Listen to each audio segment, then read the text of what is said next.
Assalamu alaikum.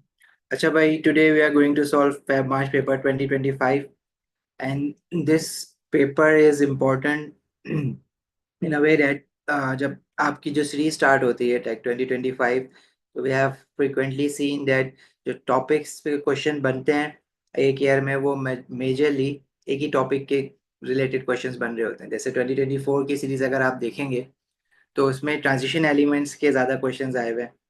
तो सारी 2024 के मई जून अक्टूबर नवंबर और फेब मार्च उसमें ट्रांजिशन मेटल्स थोड़ा सा ज़्यादा कवर हुआ था। बट ये ऐसी एक जनरल रफ आइडिया होता है, ज़रूरी नहीं है कि हमेशा ऐसा हो रहा हो। बहरहाल हमें तो प्रैक्टिस के लिए भी पेपर करने हैं, तो हम इस हवाले से भी पेपर प्रैक्टिस कर रहे हैं।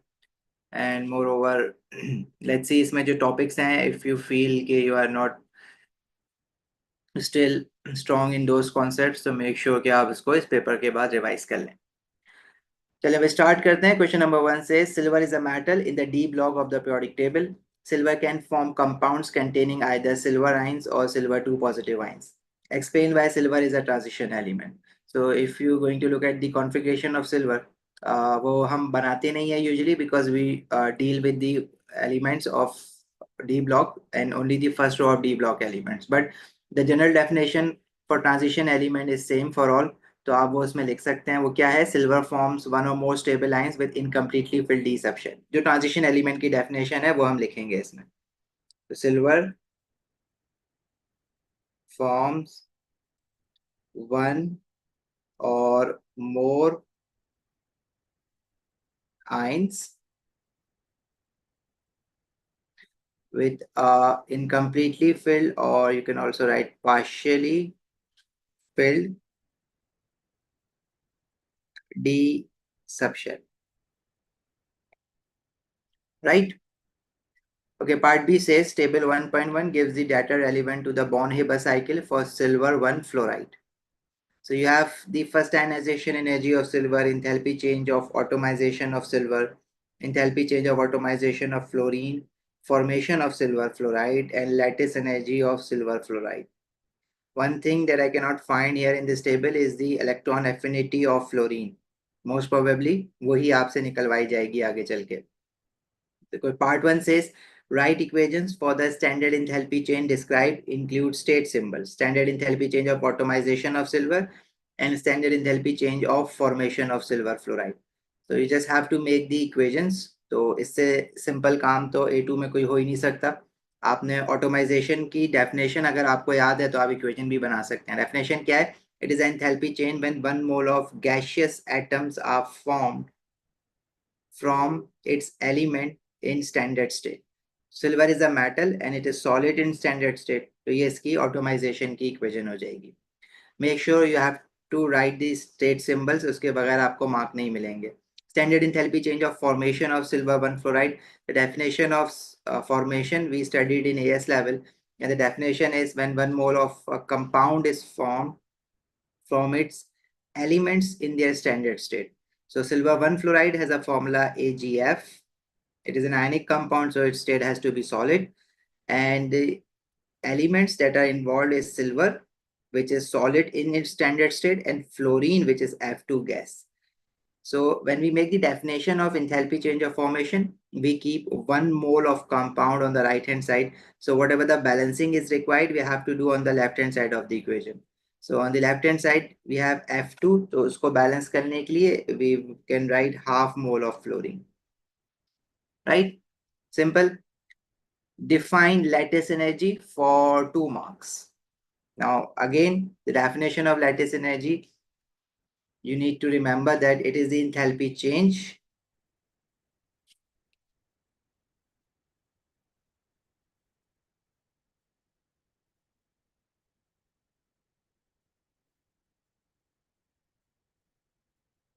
when 1 mole of ionic compound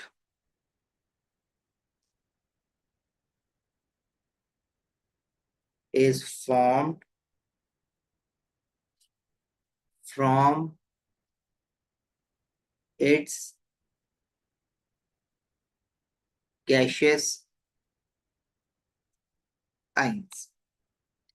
अच्छा, specifically they are not asking you to write the definition of standard lattice energy, but if you write here under standard condition, that won't deduct your marks.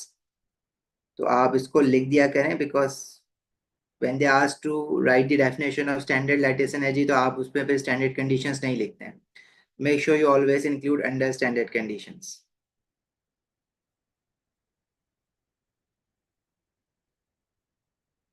Because a mole of a compound that has been formed is should be under standard conditions. ठीक है भाई, कोई सवाल यहाँ तक? Okay, next part says calculate the first electron affinity of fluorine using data from table 1.1. It may be helpful to draw a labeled energy cycle as a part of the working of for your answer. So the cycle that we draw in order to find any enthalpy change when lattice energies are involved, that cycle is known as Born-Haber cycle. Yes, Nayalish, I will send the solved paper for this. भेज देंगे आपको. अच्छा भाई, it's always better to make a Born-Haber cycle, but if you feel you have enough of the practice of that, तो आप directly equation लिख सकते हैं. बट अगर आपको लग रहा है कि आप मैसअप कर सकते हैं तो आप साइकिल बना लें इसकी. मतलब आप ओरल अगर करना चाहें इसको विदाउट साइकिल तो आप कर सकते हैं. For 2 marks I would suggest कि आप डायरेक्टली कर दें इसको, but most of the students what we have found is के they do some mistakes without a cycle. तो आप साइकिल अगर बना लेंगे तो we are not asking you to make a cycle, like आप लाइन जो है वो स्केल पेन से लेके खींचना शुरू कर दें, वो जरूरत नहीं है. नीटनेस नहीं चाहिए यहाँ पे आपकी, बस आप इसको गलत ना करें फॉर 2 marks, क्योंकि ये आपके मार्क्स शो मार्क्स हैं. भाई देखें, बिल्कुल लोएस्ट लेवल पे भी राइट आयनिक कंपाउंड जिसकी हम लैटिस एनर्जी की बात कर रहे होंगे, उसके ऊपर उसके एलिमेंट्स लिखते हैं so that we can make enthalpy change of formation. और उसके ऊपर जो कैटाइन है पहले उसकी ऑटोमाइजेशन करते हैं कैटाइन की, and then silver is involve, तो इसकी एक ऑटोमाइजेशन के बाद जो है वो हमारे पास सिल्वर की एक चीज और हो रही होगी, that would be your first ionisation energy of silver. ठीक है, मतलब आपने पहले एलिमेंट्स लिखने होंगे, उसके बाद आप जो है उसकी ऑटोमाइजेशन करेंगे, उसके बाद आप उसकी फर्स्ट आयनाइजेशन एनर्जी तक जाएंगे. अच्छा, उसके बाद then you have to deal with fluorine. Fluorine is F2 molecule, so you have to atomize fluorine, and then after atomization 1 2 3 4 you have to gain 1 electron to fluorine atom. तो वो एक electron affinity वाला आ जाएगा, और basically electron affinity ही तो हमें निकालना है. We have silver fluoride solid state में, silver gas solid and F2 gas, and this is your enthalpy change of formation. अच्छा, उसके बाद आप सिल्वर को ऑटोमाइज करेंगे, you will bring silver into gaseous atom and will keep fluorine as is, you not doing anything with the fluorine right now. Then you will ionize silver atom to gaseous silver positive ions, and again we are keeping fluorine as is, and then you have to atomize fluorine into its gaseous atom. अच्छा, यहाँ पे बहुत mistake होती है, यहाँ पे आप लोग जो है वो 2 लगा देते हैं. यहाँ पे इस पर्टिकुलर रिएक्शन के लिए 2 नहीं आ रहा है, because if you see fluorine are already balance. We have 1 fluorine atom, 1 fluorine ion और फ्लोराइड आइन नीचे, और फिर we have half of F2 then half of F2, तो ये सब 1 1 बन रहा है. तो यहाँ पे आपने 2 नहीं लगाना है. Then you have to make a fluoride -1 ion, so that would be your electron affinity.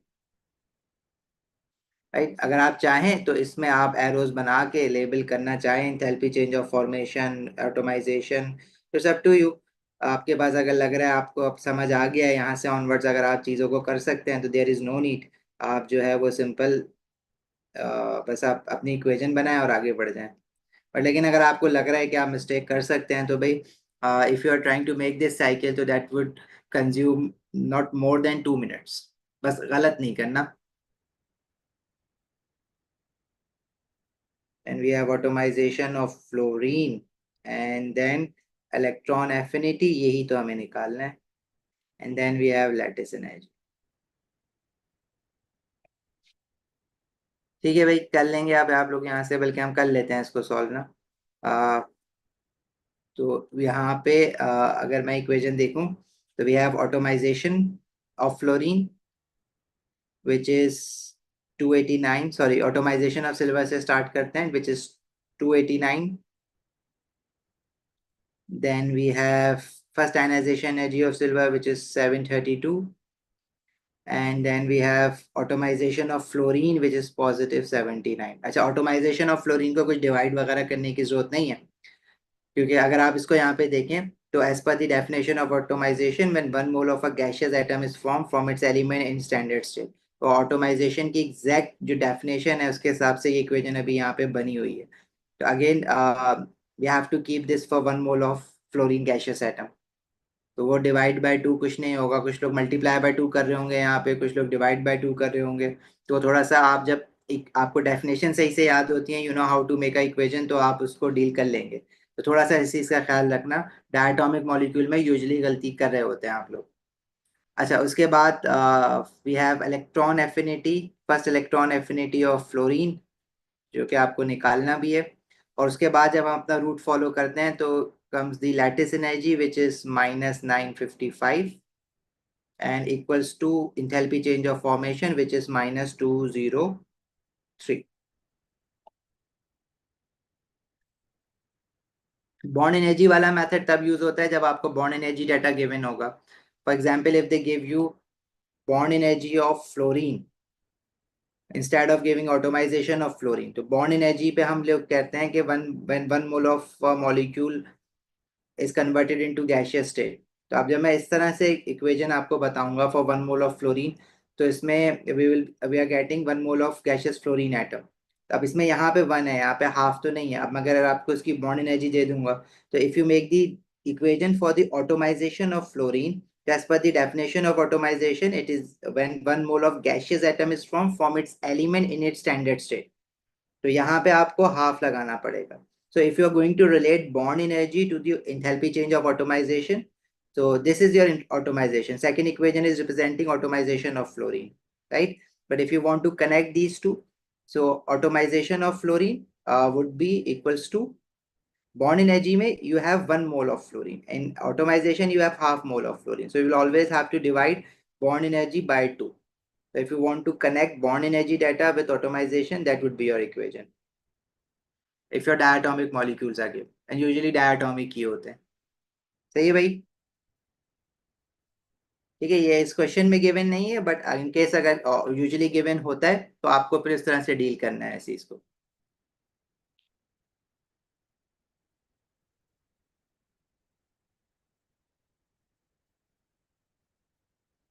ठीक है, my route starts from here, from atomization of cation.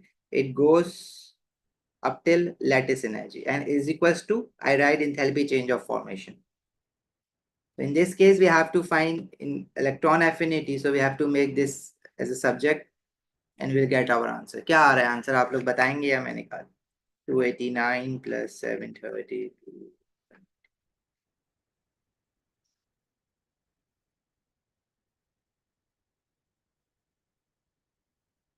minus 348 kilojoules per mole. चलें. Next is use data in table 1.2 to calculate the enthalpy change of solution of silver fluoride. अच्छा भाई, अब enthalpy change of solution and enthalpy change of hydration and lattice energies are connected by a formula जो कि आप develop कर सकते हैं by using these equations. Let's say we have 1 mole of anionic compound dissolve into water, it will form aqua signs, silver plus 1 ion and fluoride negative 1 aqua sign. And if you have silver gaseous sign and fluoride gaseous sign, if you're going to dissolve it into water, they would form aqua signs, and that enthalpy change would be the hydration energy of fluoride and hydration energy of silver ions. And then you have this thing where 1 mole of ionic compound is being formed from its gaseous sign. This is your lattice energy. And this is your enthalpy change of solution. So if you're going to make a Hasse cycle of it, the final equation that you would get is lattice energy plus enthalpy change of solution is equals to enthalpy change of hydrations. And hydration has to be added for individual lines. ठीक है, आप एक की नहीं लिखेंगे, कोई cation और A9 दोनों की सेपरेटली लिखेंगे. अच्छा, it would be better if you just remember this equation, because अगर आपको याद नहीं है तो you can always make a hashes cycle of it और उससे आप निकाल सकते हैं.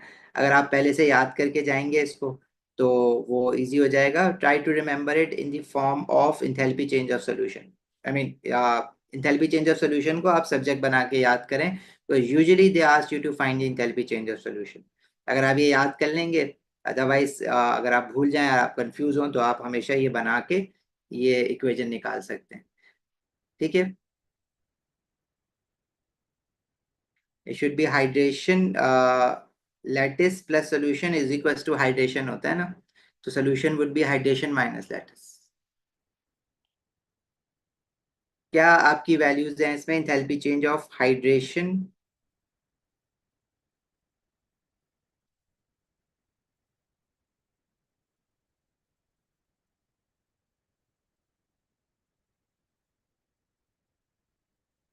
निकाला है कोई answer?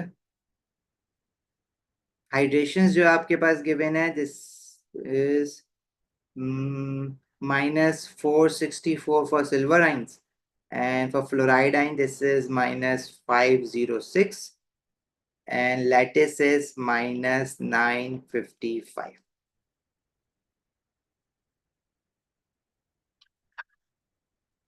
464 minus 506 plus 955, and this is coming out as -15 kilojoule per mole. ठीक है भाई, चलें आगे. Next part says use your answer in C1 to suggest whether silver fluoride is insoluble in water at 298 Kelvin. Explain your answer. अच्छा भाई, these all enthalpy changes are given at 298 Kelvin, and the enthalpy change of solution that we are getting at this temperature is -15.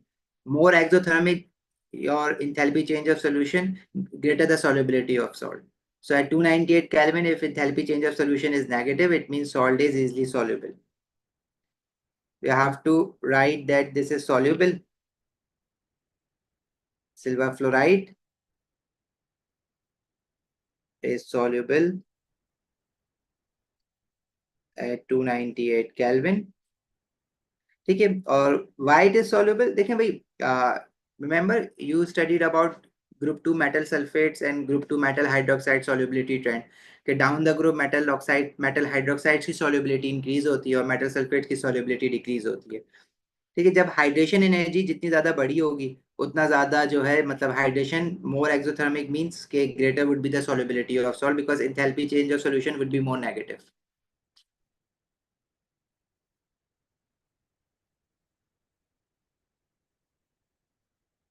Is asking you to suggest whether silver fluoride is soluble in water at 298 Kelvin or not.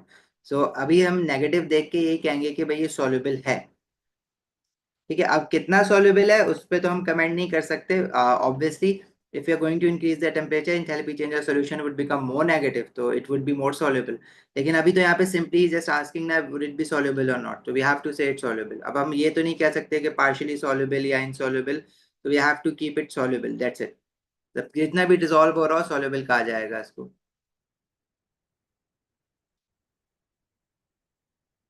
Of course अब negative में आ गया है ना, तो अब मैं उसको क्या कह सकता हूँ. अब मैं इसको अब पार्शियली सॉल्युबल कहूंगा तो मैं किस बेसिस पे कह रहा हूँ? मुझे क्या पता कि -15 पे कितना सॉल्युबल हो रहा है, या मोस्ट सॉल्युबल कितने जाके इंथैल्पी चेंज नेगेटिव होगी उस पे जाके सॉल्युबल होगा.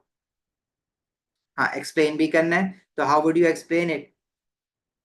ये भाई देखें, इंथैल्पी चेंज ऑफ हाइड्रेशन, अगर हम इंथैल्पी चेंज ऑफ हाइड्रेशन की वैल्यू देखें इसकी, तो -464 -506. तो enthalpy change of hydration is more negative, it is coming out as -70. तो जितना जितना बड़ा इंथैल्पी चेंज ऑफ हाइड्रेशन होगा लैटिस एनर्जी से, उतना ज्यादा कंपाउंड जो होगा वो सॉल्युबल होगा. तो इसमें आप लिखेंगे as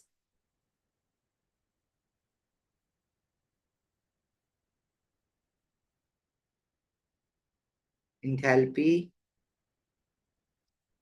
change of hydration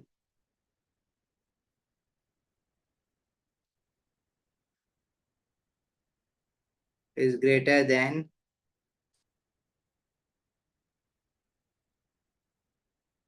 lattice energy. So enthalpy change of solution is exothermic. ठीक है.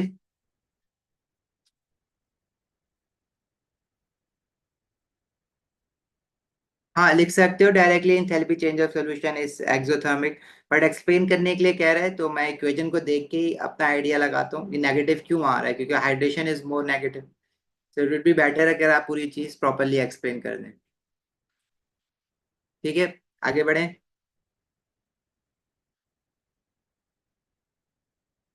Okay. Next part says table 1.3 shows some data relevant to silver halides, silver chloride, silver bromide, silver iodide. Electron affinity of halogens are given and lattice energies are given. Acha, if you see the trend of first electron affinity of halogen, electron affinity is an enthalpy change when 1 mole of gas electron is added to gaseous atom to form gaseous -1 ion. So if you see the enthalpy change of electron affinity is becoming less exothermic. Less exothermic होने का मतलब ये है कि electron जो है वो पहले जब ऐड हो रहे थे इनटू क्लोराइड आइन तो दैट वाज मोर इजी. और जब ज्यादा जल्दी इलेक्ट्रॉन ऐड हो जाते हैं तो more energy is release. So we can say that the electron affinities are decreasing. If they are becoming less exothermic, it means electron gaining ability is decreasing. And you guys also know that because if you see group 7 elements down the group from fluorine to iodine, their electron affinity decreases because their electronegativity decreases. And the reason being because number of shells increases, which increases the shielding effect. So the nuclear attraction over the valence electron by the nucleus decreases. तो ये सारी बातें आपको लिखनी होंगी इसमें. अच्छा, on the other side we have lattice energies. So if you see lattice energies are also becoming less exothermic. It means electrostatic forces of attraction between oppositely charged ions are becoming weaker. And the reason being because if you go down the group from chlorine to iodine, again the anionic size is increasing, which decreases the charge density. So force of attraction or the electrostatic force of attraction, on in very simpler words, ionic bond is becoming weaker. ठीक है भाई, lattice energies negative होती है ना, electron affinity first electron affinities भी negative होती हैं. The part 1 says explain the trend in first electron affinities of halogens from chlorine to iodine. So first electron affinities are becoming less exothermic. First electron affinities are becoming less exothermic. As down the group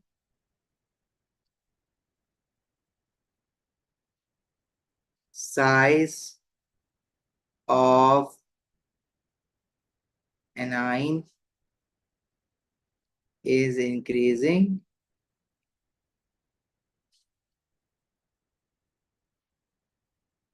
due to increase in number of shells.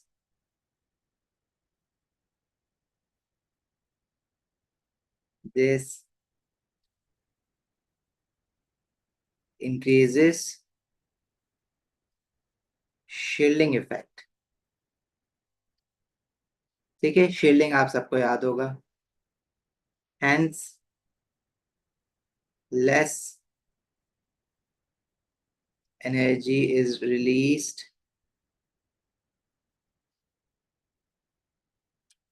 when electrons are added. Charge density का देखो, charge of आइन और size of आइन को तो discuss करोगे ना. Charge density हमारा इलेक्ट्रोस्टैटिक फोर्सेस ऑफ अट्रैक्शन की जब बात करेंगे ना तब आता है. तो लैटिस एनर्जी की जब बात करेंगे तो जब आप चार्ज डेंसिटी ना लिखें, आप साइज ऑफ आइन और चार्ज ऑफ आइन के रिस्पेक्ट से लिख दें. Charge density is basically the combined effect due to charge and size. तो आप दोनों को अलग अलग करके लिख दें, वही बात है. अगर आप चार्ज ऑफ साइज लिख दें, साइज ऑफ आइन या चार्ज ऑफ आइन, तो वो भी ठीक. Polarizing power comes into play when you are dealing with thermal stabilities of metal carbonates and metal nitrates. देखें आप whenever you are dealing with lattice energies, trend of lattice energies, more exothermic or less exothermic, so you have to write about electrostatic force of attraction between cations and anions. ठीक है, oppositely charged ions. When you are talking about electrostatic force of attraction, so it depends upon the charge density, and charge density includes your cationic size or anionic size of ion, and charge of ion, because charge density is directly proportional to value of charge and inversely proportional to size of ion, right? And when you are dealing with thermal stabilities of metal carbonates or metal nitrates, then you have to write about polarizing power and polarization of ion. Polarization होती है anion की, polarization of anion and polarizing power of cation. Again, polarizing power is dependent upon charge density, or in other words, amount of charge and size of charge. I know why you are asking this question, because usually marking key does not specifically use the word charge density. They always talk in terms of charge or size of ion. So if you are okay, because if you are just writing it charge density और आप उसको explain नहीं कर रहे कि why is charge density affecting, charge या size की बात नहीं कर रहे, तो फिर वो गलत हो जाएगा, वो incomplete हो जाएगा. And polarization of anion पे होती है, and it also in fact depends upon charge and size. लेकिन उसका फैक्टर एक डिफरेंट फैक्टर है कि उसकी डिस्टॉर्शन ऑफ इलेक्ट्रॉन क्लाउड किस तरह का हो रहा है. Otherwise if you are just dealing with a certain type of enthalpy change जो एक आइसोलेटेड एटम की है, आइसोलेटेड आयन की है, तो फिर उसमें आप पोलराइजिंग पावर या इलेक्ट्रोस्टैटिक फोर्स ऑफ अट्रैक्शन की बात नहीं कर रहे होंगे, उसमें आप न्यूक्लियर कूल की या शील्डिंग इफेक्ट की बात कर रहे होंगे.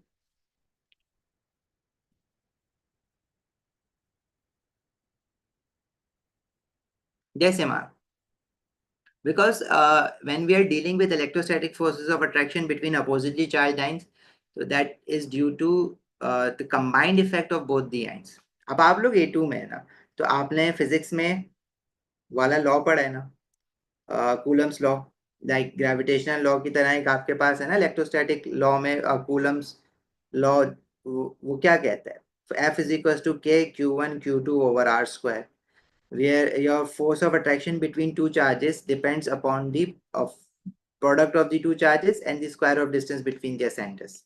Size भी important है और charge भी important है.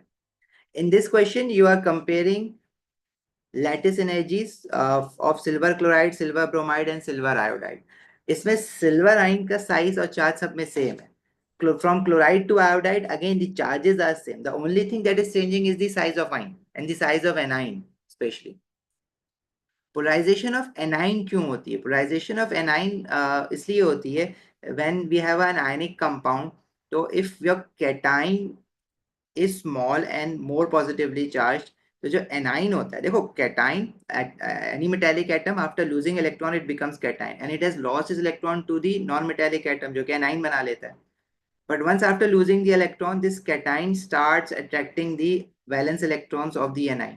इसकी वजह से anion का जो इलेक्ट्रॉन क्लाउड है ना, इसके वैलेंस ऑर्बिटल्स का, वो डिस्टॉर्ट होना शुरू हो जाता है, and that phenomena is known as polarisation of anion. और पोलराइजेशन करने वाला कौन? That is cation. इसलिए कैटाइन के हम कहते हैं cation has a polarising power, and the polarization happens on the anion. That's why we say polarization of anion. And when this polarization takes place, क्या होता है कि जो anion within anion जो bonding हुई हुई होती है ना, because we are dealing in case of thermal stabilities, we deal with molecular ions like carbonate ion or nitrate ion. ठीक है, within anion we have carbon oxygen bond and nitrogen oxygen bonds. These bonds become weaker when the polarization increases on the anion. ठीक है, and when these bonds become weaker, it is easier for us to break these bonds. So when we are going to heat it, तो वो easily break हो जाते हैं. So these bonding between carbon and oxygen in case of metal carbonate and nitrogen and oxygen in case of metal nitrate, it is easier to break these bonds when the cation has a higher polarizing power. मतलब उसका size कम हो और charge ज्यादा हो.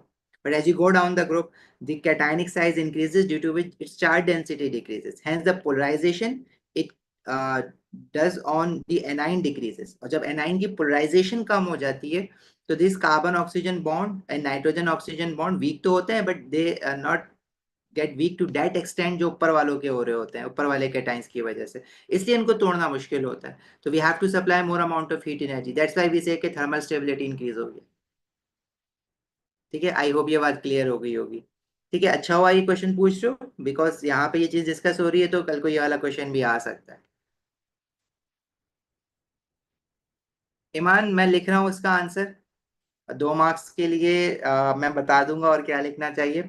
But अभी फिलहाल यहाँ पे पूछ रहे हैं, explain the trend in lattice energies of silver halide from silver chloride to silver iodide. अच्छा भाई, so lattice energy is becoming, you can see the lattice energy is becoming less exothermic. You have to explain it. So down the group,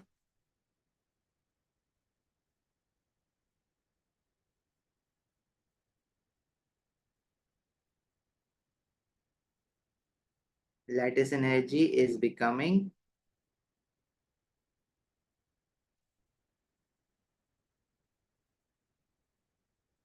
less exothermic as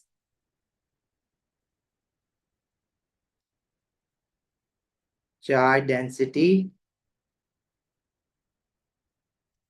decreases due to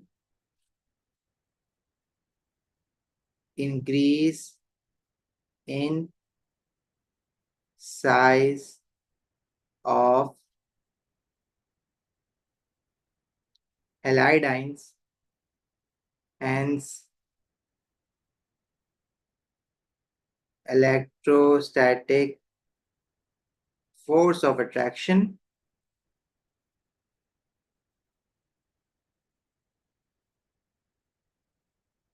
becomes weaker. Right? Got it?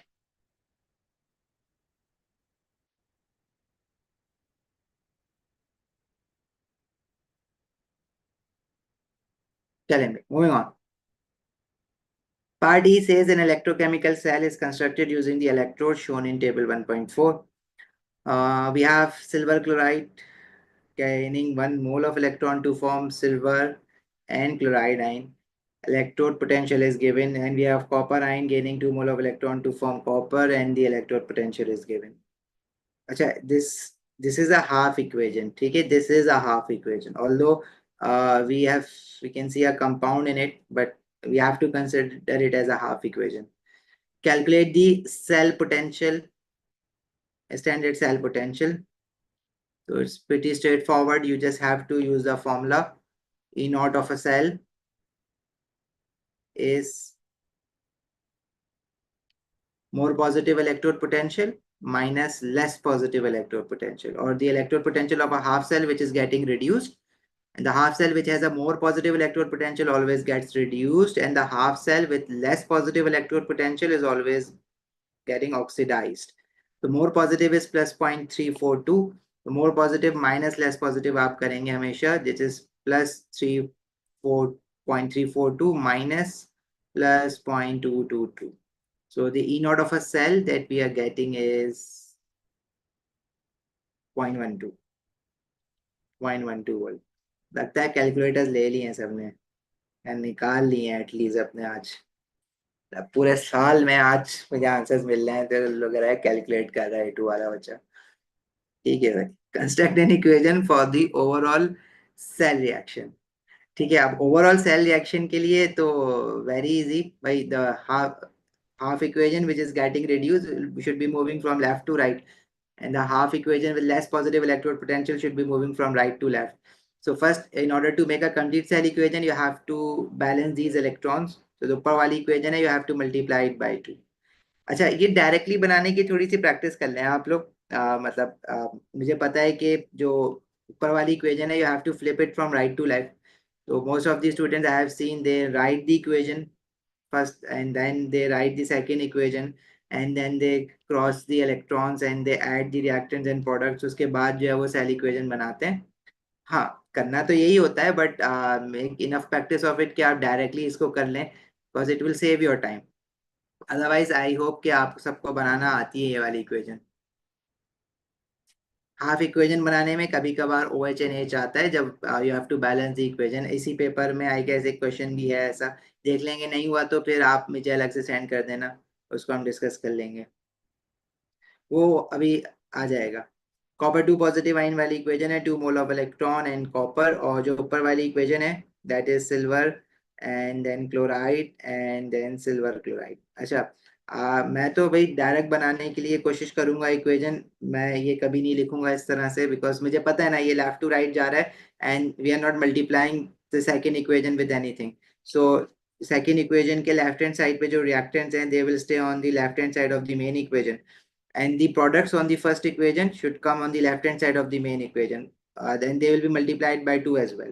So we would get 2 mole of silver and 2 mole of chloride, and on the right hand side we would get 2 mole of silver chloride from the first equation and 1 mole of copper from the second equation. And of course these electrons will get cancelled out, and there is no other thing that is getting cancelling out. मतलब और कुछ ऐसा common नहीं है कि जिसको मुझे cancel करना पड़े, but make sure you always write the state symbol that are given in the question. Copper ions are aqueous, silver is solid of course, chloride ion again aqueous, and silver chloride is solid and copper is solid। ठीक है भाई।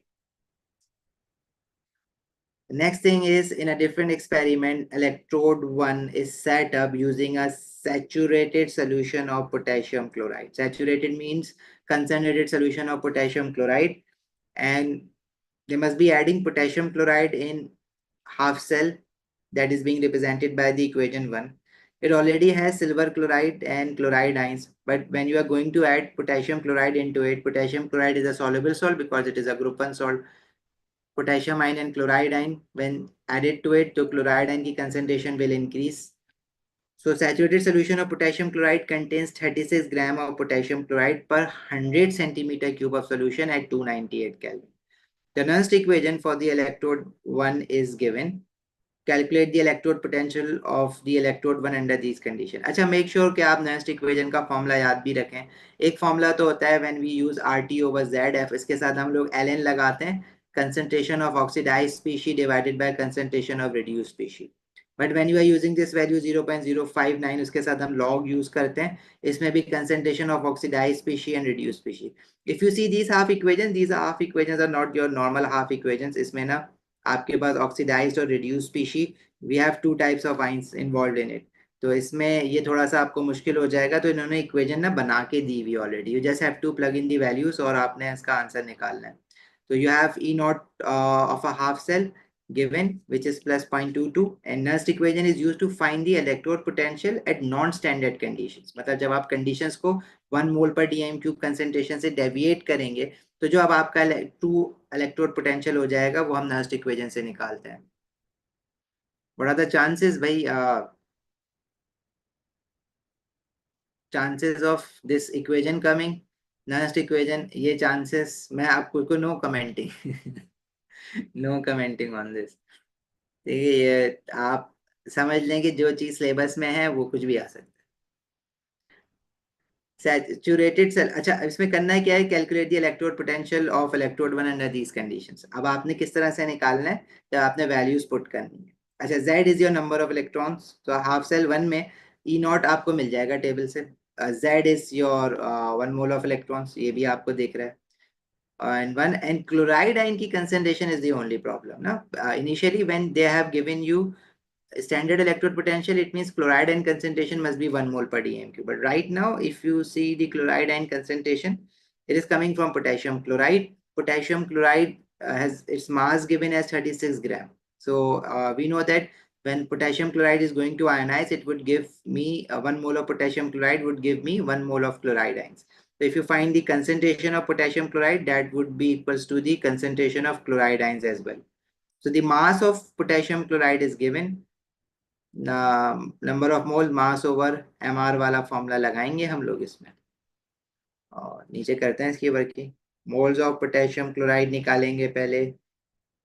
Then we will find concentration of potassium chloride. Mass is given 36. Molecular mass is potassium is 39.1. Chlorine is 35.5. These moles of potassium chloride would also be equals to moles of chloride ions. Then we will use these moles of chloride ions to find the concentration of chloride ions. That would be C is equals to N over V. Concentration के लिए moles आप निकाल लेंगे. अभी आप मुझे बताएंगे ऊपर से मोल्स निकाल के. माशाल्लाह you guys have your calculators with you now. Volume जो है आप इसका 100 cm क्यूब है, तो in decimetre cube that would be 0.1 decimetre cube. Moles आप मुझे बता रहे हैं 0.48257. 0.483 ले लें इसको. चलो ठीक है, 0.483 same as that of the moles of potassium chloride, because I can see from the formula that 1 mole of potassium chloride would give me 1 mole of chloride ion. So 0.483 moles would give me 0.483 moles of chloride ion. And the concentration of chloride ions would be, जो भी value आ रही है उसको हम इस equation में we will put this into this equation. The standard electrode potential that was given was plus 0.222. 0.0459 1 mole of electron and log of ऊपर इन्होंने 1 लिखा हुआ है, नीचे the concentration of chloride ion जो कि कितनी आ रही है, 4.82 आ रही है concentration.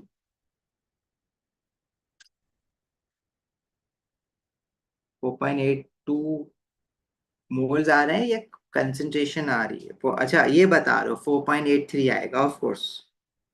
अच्छा मुझे क्या पता, बताओ. Why I have used 0.22 and not 0.12? 0.222 था ना. Standard electrode potential of this half cell was 0.222. 0.222. 0.18 आ रहा है आंसर. 0.07 है. डिफरेंट आंसर्स क्यों दे रहे हो?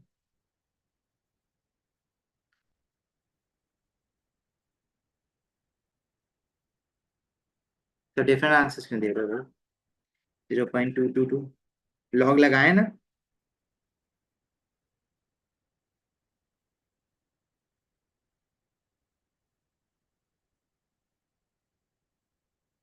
पॉइंट 0.182. पॉजिटिव 0.182. ठीक है, पॉजिटिव नेगेटिव इंपॉर्टेंट है यहाँ पे. स्टैंडर्ड इलेक्ट्रोड पोटेंशियल में वाई आई हैव टेकन 0.222 क्योंकि गिवन था ना 0.222 इस हाफ सेल का standard electrode potential. If you are referring to this thing के why we are taking the standard electrode potential of the first equation, क्योंकि chloride ions तो उसी में है ना.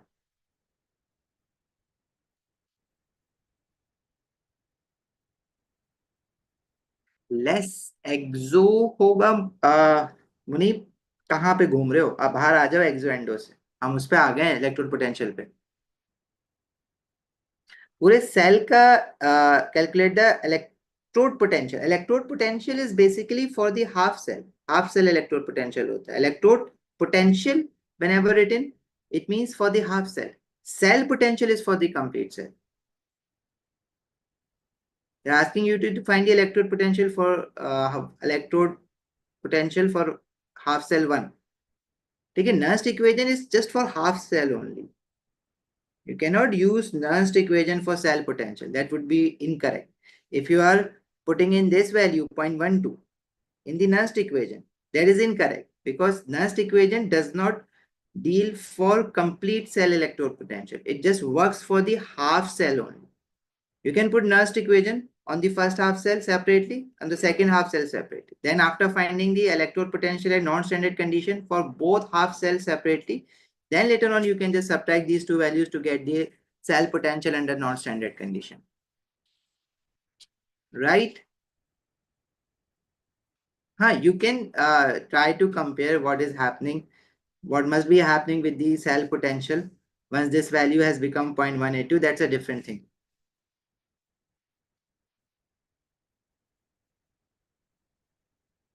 Got it, Farhan, Munib?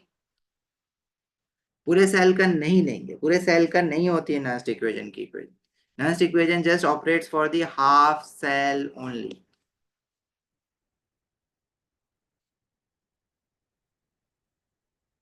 चलें भाई, एक बात और बताना थी इसमें, मैं भूल गया। कुछ किसी ने आई गेस पूछा था, सवाल से सवाल आया था। चलो याद आती है तो मैं बताता हूँ दोबारा आप लोगों को। Question number 2, propanone is a common organic solvent in region. Propanone reacts with methanol under acidic conditions to form compound A as shown by reaction 1. Understand acidic condition. So acid must be here, they must be using it as a catalyst. The overall order of reaction 1 can be found out by studying experimental data. Table 2.1 shows how the initial rate of reaction changes as concentration of methanol and H positive ion are varied in each experiment. A large axis of propanone is used. Remember why we use large axis of reactant? Because if you are using large axis of for any particular reactant, it means its concentration won't affect the rate of a reaction. So when we are trying to study the effect of concentration of the other reactants, if we are taking one of the reactant as a large axis, so change in concentration of this particular reactant will not affect the rate of a reaction, and it will become easier to study the effect of concentration from these two reactants. ठीक है, large access का मतलब हमेशा ये होता है। कभी कभार क्वेश्चन में इसका रीजन भी पूछा जाता है आपसे। Yes, yes, exactly. So as with respect to propanone, the reaction must be your zero order. Right now, if you are taking large excess of propanone, it means with respect to this, the reaction must be zero order. ठीक है। अच्छा भाई, yes, 1 hour में एक question, हमने just writing down the answers ना, अब उसमें हम पोलराइजेशन में घुस गए थे। तो if you just keep solving the paper without explanation of आगे पीछे की चीजें, तो ऑब्वियसली हो जाएगा, वो परेशान नहीं हो। हम लोग कुछ डिस्कस कर रहे थे उसमें ना, आप main purpose is to revise the concepts. The overall order of reaction 1 can be found by studying the experimental data. You have given the concentration and the relative rates. You'll treat the relative rates as same as that the actual rates. तो order आप इसको निकाल के इसको use करके निकालेंगे। Oh, explain why large excess of propanone is used in each experiment. ये frequent question है, जब भी मैं कह रहा हूँ ना, पूछता है वहां पर। लार्ज एक्सेस यूज इसलिए हम कर रहे हैं क्योंकि its concentration will not affect the rate of a reaction, because with respect to this reactant, the reaction is now the zero order. Large axis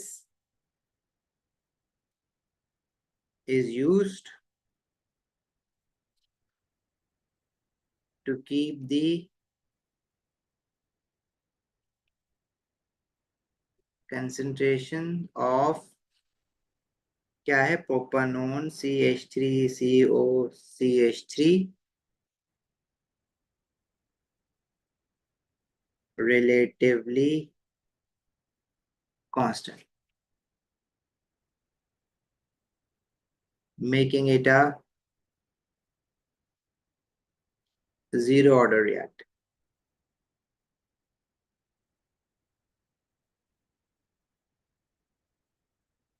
ठीक है, and why we are doing it, so that the effect of the other reactants can be easily studied. So चाहो तो लिख दो इसमें, so that to study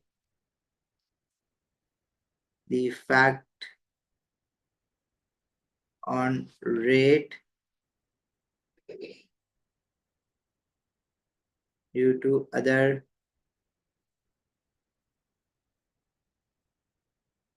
reactants concentration.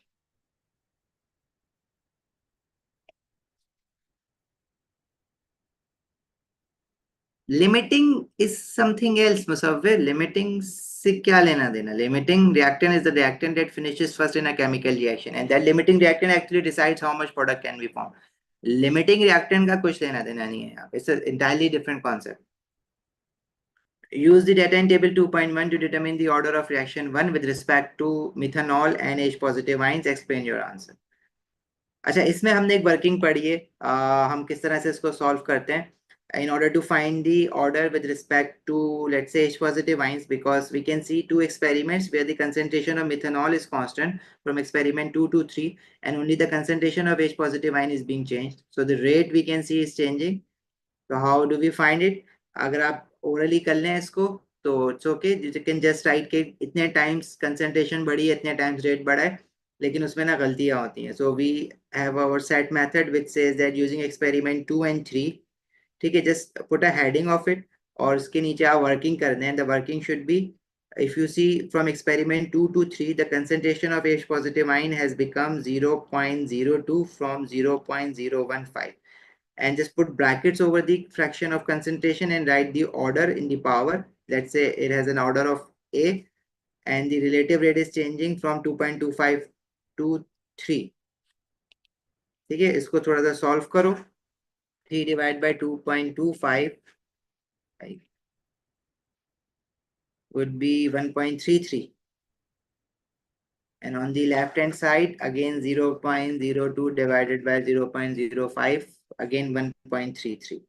So as bases are same, so if you compare the power, the A value should be 1. It means this is first order with respect to H positive ion. Reaction is first order with respect to H positive ions. And for the other reactant, which is your methanol, now we do not have any two experiments where the concentration of H positive ion is staying constant. So we can take any of the experiments because we have already found the order with respect to H positive ion. Let's say if we use experiment 1 and 2, using 1 and 2, so the concentration of methanol is becoming 0.015 from 0.01. Put brackets over it and let's give it an order B. For H positive ion, it is 0.015 divided by 0.01. Order इसका आप निकाल चुके हैं, that is A, and the rate value is changing from 1 to 2.25. Now you just have to solve this value. As you know, already know the order with respect to H positive ion, that is your first order. तो आप A की जगह power 1 लिखें. Just take this term on the right hand side of the equation. Again वो comparison वाला काम कर लें. बेसिस को देख लें, अगर सेम बन रही है तो जो कि बनेगी आपकी सेम, वरना क्वेश्चन थोड़ा सा मुश्किल हो जाएगा. This is again coming out as 1.5 and the left hand side is 0.015 divided by 0.0, again 1.5. So bases are same. If you compare the power, again B value is 1. This is again first order with respect to WRT is the short form for with respect to, okay, with respect to methanol. So both reactants are first order with respect to this reaction. आगे बढ़े.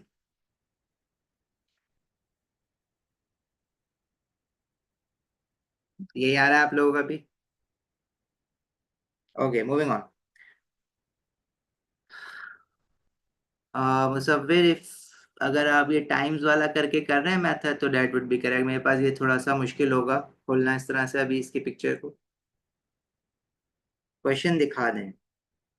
Hello.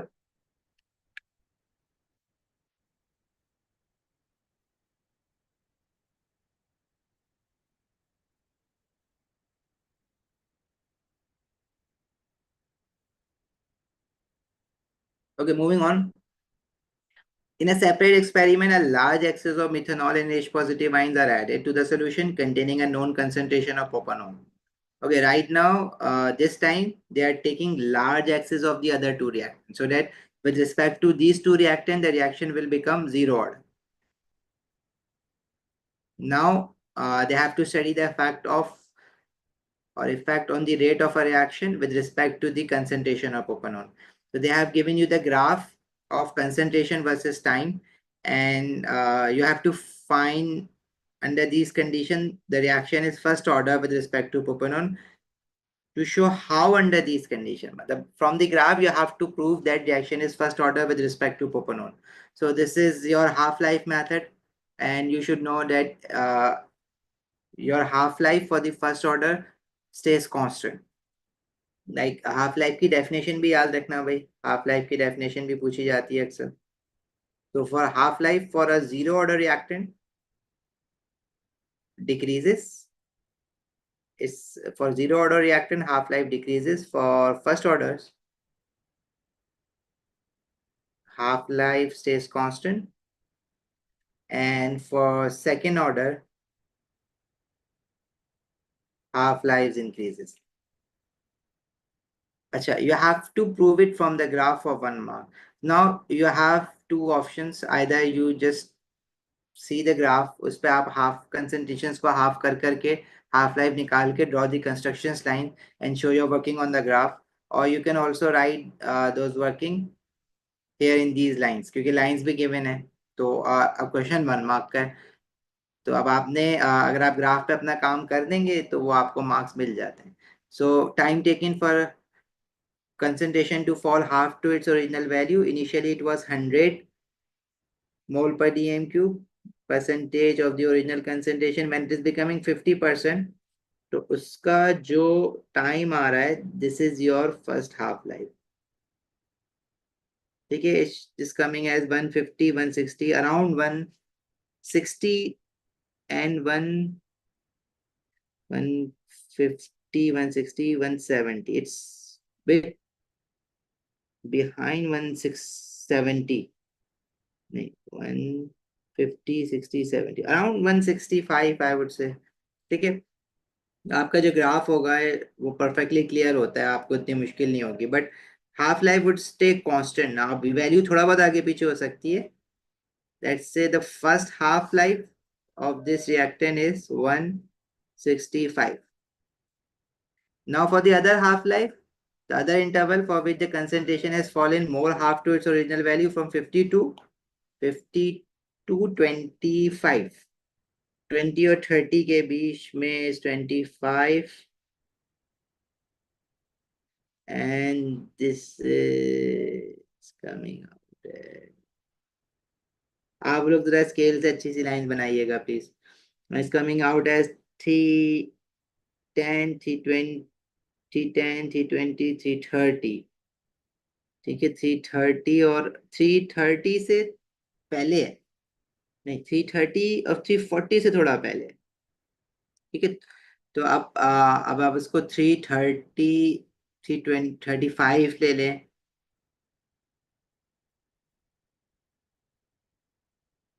335, this is your second half life.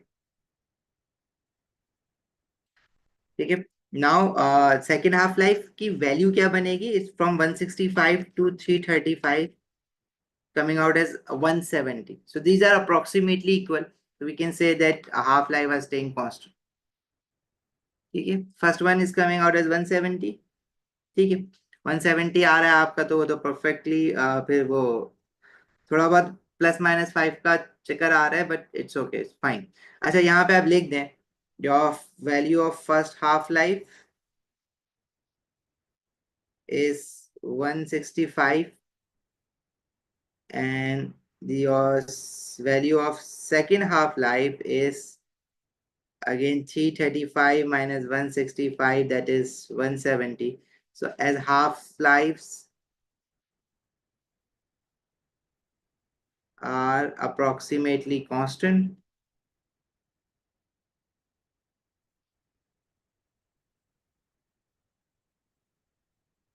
so reaction is first order with respect to propanol. अभी पूरी बात state करने की जरूरत नहीं है, मैंने लिख दिया तो बस. ठीक है भाई, moving on. You got the idea करना कैसे, राइट? चलो, propanone also reacts with acidified cyanide to form hydroxynitrile compound B as shown. अच्छा भाई, this reaction mechanism you studied in AS, where your cyanide functional group reacts with aldehydes or ketones. The reaction mechanism is nucleophilic addition reaction mechanism. The following rate equation is determined for reaction 2. If you see the propanone and H positive ion both have first order with respect, both are first order. 4 possible mechanism for reaction 2 are shown in table 2.2. ठीक है, suggest which of these mechanism is consistent with the rate equation for reaction 2. Explain your answer. Okay, this is your reaction 2, where the reactants are propanone and cyanidine. Acid is being used as a catalyst, but of course it is involved in the reaction mechanism steps. We have to consider H positive ion as well. You have to propose which of these reaction mechanism is the rate mechanism for this reaction. Considering this fact that the mechanism is consistent with the rate equation for reaction 2. अच्छा भाई rate equation में देखिए भाई your slow step should always be the one satisfying the rate equation. तो अगर आप इसमें से फर्स्ट स्टेप देखें स्लो स्टेप में the reactants that are involved in the slow step must be present in the rate equation. If any of the reactant is zero order with respect to that reaction, it should not come in a slow step. तो अब इस reaction में we have rate equation में we have H positive ion in propanone. क्या first reaction mechanism जो इन्होंने दिया हुआ है उसमें H पॉजिटिव आइन स्लो स्टेप में इन्वॉल्व ही नहीं है. ठीक है, इसका मतलब है it can not be your reaction mechanism 1. It can not be your it can be your reaction mechanism 2, but again cyanidine is being involved in reaction mechanism 2, so वो भी नहीं होगा क्योंकि रेट इक्वेशन में नहीं है.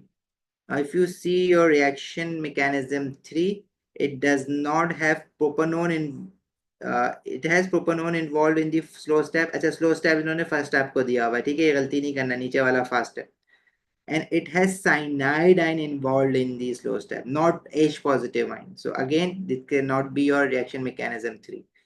Up, if you see this reaction mechanism 4, we have both of these reactants involved in the slow step. Propanone भी है और H positive ion भी है.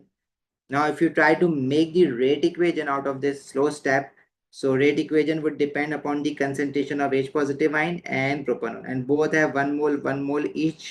तो वो रेट इक्वेशन सेटिस्फाई हो जाएगी, उनके रिस्पेक्ट से फर्स्ट ऑर्डर हो जाएंगे. जो आपकी मॉलिक्यूलर काइनेटिक्स है वो कहती है कि this is 1 H positive ion और 1 propanone. Why are we only consider? Because slow step जो है वही स्लो स्टेप में जो रिएक्टेंट्स होते हैं वही रेट इक्वेशन का पार्ट बनते हैं. Remember SN1 and SN2 reaction mechanism, हम स्टार्ट ही अपने रिएक्शन काइनेटिक्स उसी से करते हैं ना A2 में. Why primary halogen undergo SN2 reaction mechanism? Because both of the alkyl halides and your nucleophile both are involved in the slow step. Hydroxide ion nucleophile attacks the partial positive carbon in halogenoalkanes. So both are involved in the slow step. But if you see SN1 reaction mechanism in tertiary halogenoalkane, first hydroxide ion cannot just directly attack the partial positive carbon. First the carbon chlorine bond or carbon halogen bond breaks, and then hydroxide ion can attack the carbocations. तो उसमें जब हम order निकालते हैं तो reaction is first order with respect to in SN2 reaction is first order with respect to haloalkane and first order with respect to hydroxide ion. That's why the overall order is the second order. और SN1 में only halogenoalkanes concentration decides the rate of a reaction, and this reaction is first order with respect to haloalkane and zero order with respect to hydroxide ion. That's why hydroxide ion does not appear in the rate equation, इसलिए overall order भी first order बनता है. ठीक है, तो जो slow step में हम लोग रिएक्शन मैकेनिज्म प्रपोज कैसे करते हैं actually once we find the rate equation. तो वो रिएक्टेंट जिनकी कंसंट्रेशन से रेट ऑफ रिएक्शन अफेक्ट नहीं हो रहा है उन रिएक्टेंट को हम लोग बेसिकली यूज करते हैं. मतलब वो रिएक्टेंट जिनकी कंसंट्रेशन से रेट ऑफ रिएक्शन अफेक्ट नहीं हो रहा है वो हमें पता है वो स्लो स्टेप में नहीं आएंगे, तो हम रिएक्शन मैकेनिज्म बनाते ही ऐसे हैं कि स्लो स्टेप में वो वाले रिएक्टेंट्स ना हो.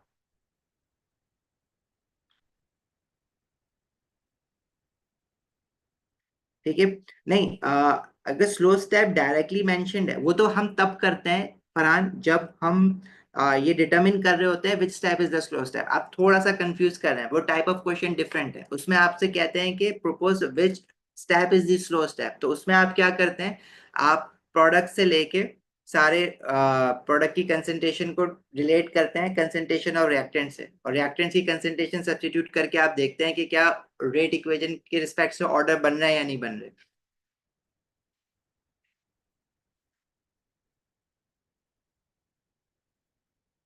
याद आया? ठीक है, वो एक अलग कैटेगरी का क्वेश्चन है. So our step 4 is the rate determining step.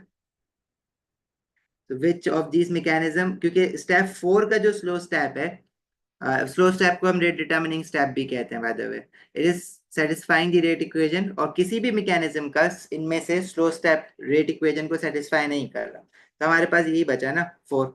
ठीक है,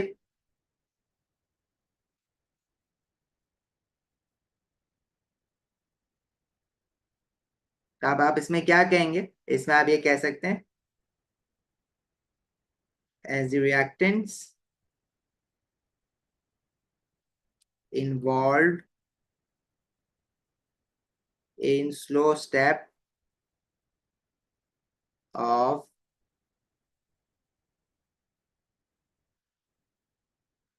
reaction mechanism 4 satisfies the overall rate equation। Rate equation आपको ऊपर गिवन है, ठीक है, and S H positive ion has first order and CH3 COCH3 is also first order। ठीक है,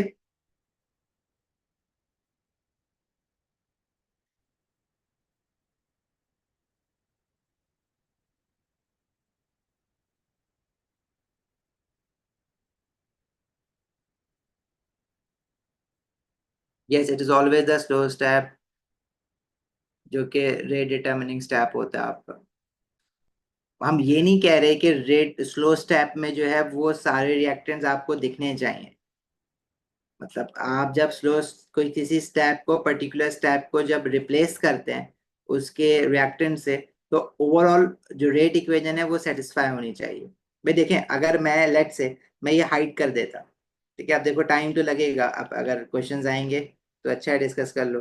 देखिए अगर let say if I had not written this and if I had asked you कि which step is the slow step from the reaction 4, reaction mechanism 4 में से कौन सा step slow step है, so you would had to check for both of these steps। Let's say if you are saying your second step is the slow step, so the products of this second step is depending upon the concentration of the two reactants। One of this is your hydroxynitrile which is CH3 COH CH3 positive and CN negative ion।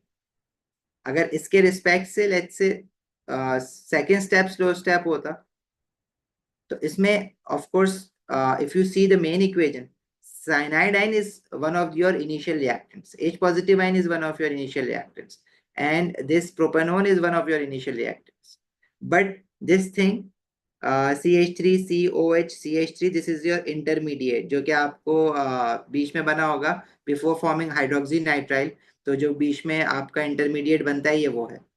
So this is not your initial reactant, so you have to replace it। ठीक है, आप यहाँ पे नहीं रुकेंगे, and how would you replace it, because it is being formed in the first step। तो first step कि जिन reactant से ये बना है उसकी जगह पे, because this concentration of this intermediate depends upon the reactants of the first step जिससे ये बना है, तो you will put these reactants concentration over here। Now, is it becoming your rate equation or equivalent to rate equation? This has propanone, okay, first one molecule of propanone, so we say first order with respect to propanone. One H positive ion, we say first order with respect to H positive ion. And 1 mole of cyanide ion, so we say first order with respect to cyanide ion. But if you see your rate equation, there is no cyanide ion is present. It means your second step is not your slow step. However, if you do the same thing for your step 1, so we have to reactants in it और दोनों का 1 1 है,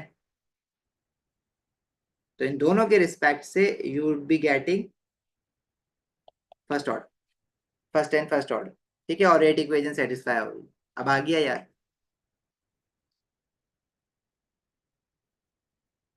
मोल नहीं लिखने इब्राहिम कहीं पे।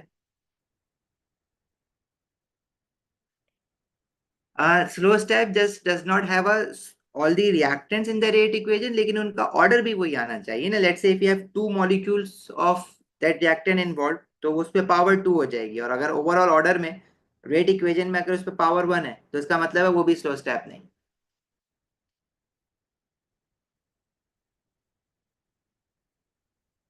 ठीक है भाई. Moving on.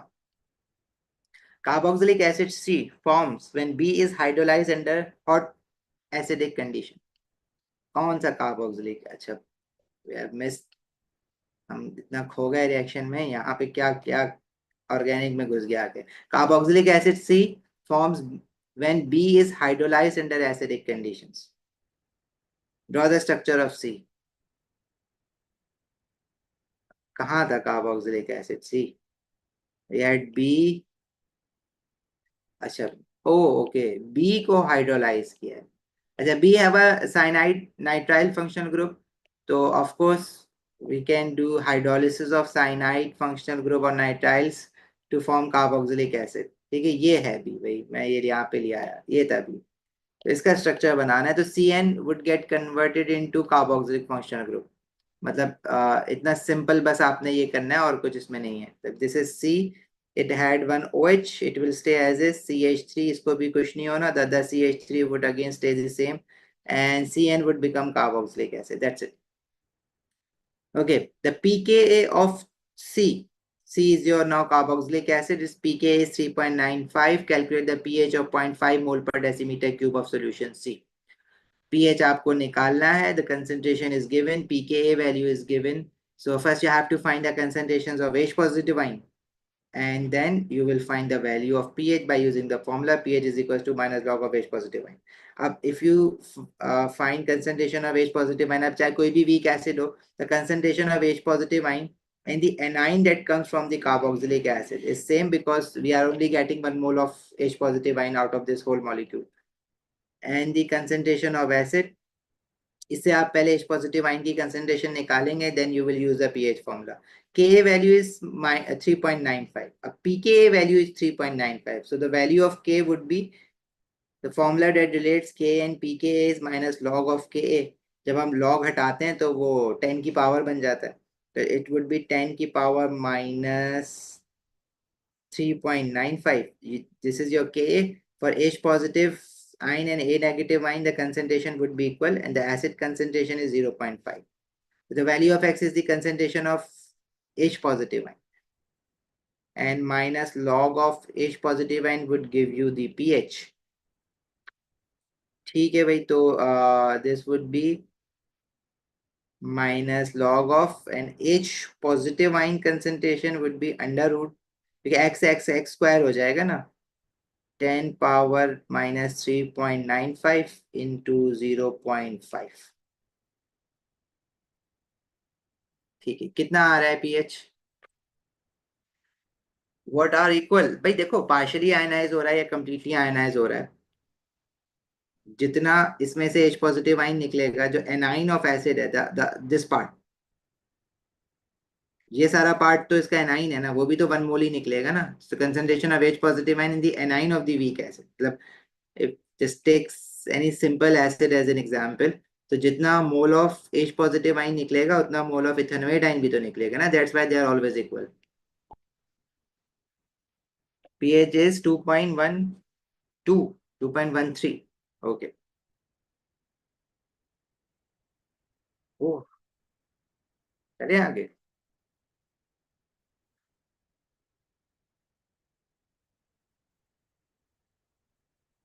तो how many significant figure? PH हमेशा अप टू 2 डेसिमल प्लेस देते हैं. ठीक है, 2 डेसिमल प्लेस तक देना है पीएच को, तो 3 सिग्निफिकेंट फिगर बन जाएगा.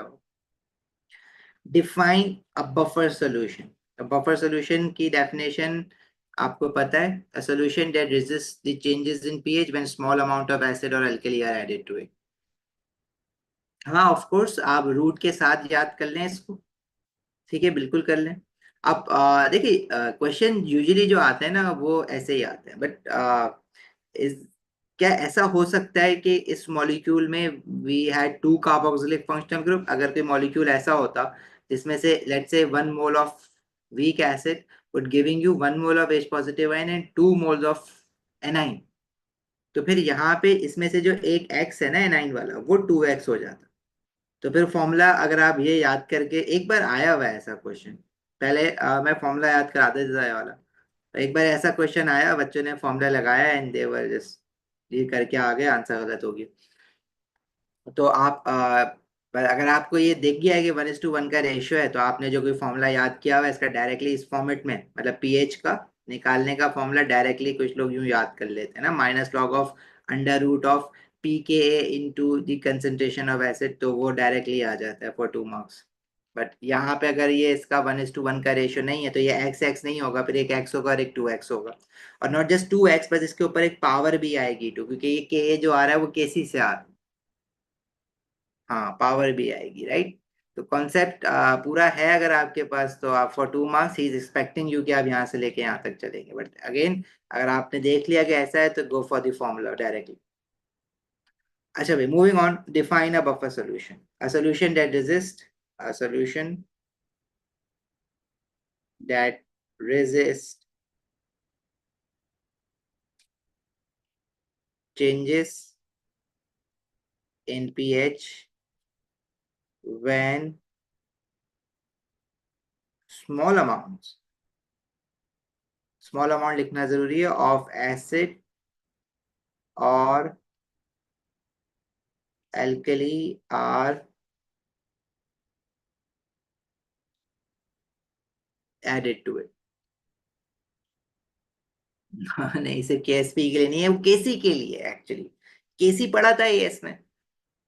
देखिए product of the concentration of the product ratio of the concentration of the product divided by ratio of the concentration of the reactant raised to the power to the stoichiometric moles. तो केसी के लिए सब केसी से तो आया है. के आ गया केसी से फिर आपका के डब्ल्यू आ गया फिर आपका के एस पी आ गया सारा केसी से तो आया है.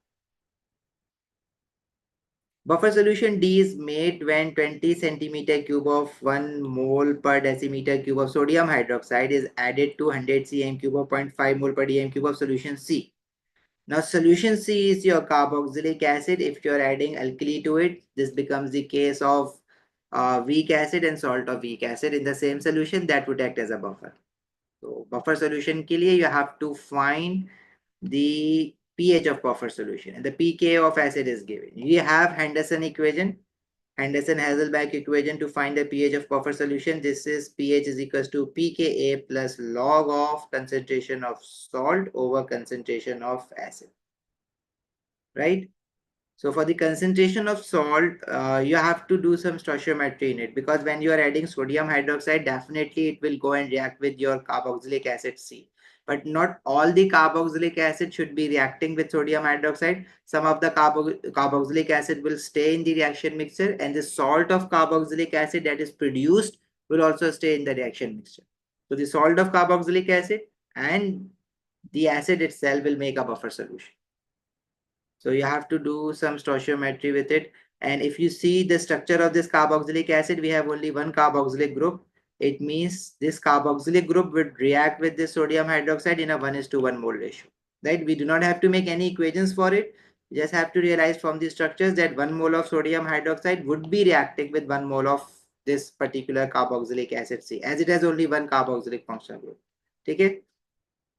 So if you see the moles of sodium hydroxide that have been added is find the moles of sodium hydroxide first, which is equals to concentration into volume. Volume को dm cube में convert कर देना. Moles of sodium hydroxide जो आ रहे हैं that is 0.02. ठीक है. And the moles of acid is your carboxylic acid C. Concentration is 0.5, volume is 100 cm cube, divide by 1000 कर देते हैं इसको. Moles of acid कितना आ रहा है 0.5 into 0.1, 0.05. Now we have more moles of acid as sodium hydroxide, but this sodium hydroxide would react with this acid. Out of this carboxylic acid, the moles of carboxylic acid that would be remaining in the solution is 0.05 minus 0.02, that would be 0.03 mole.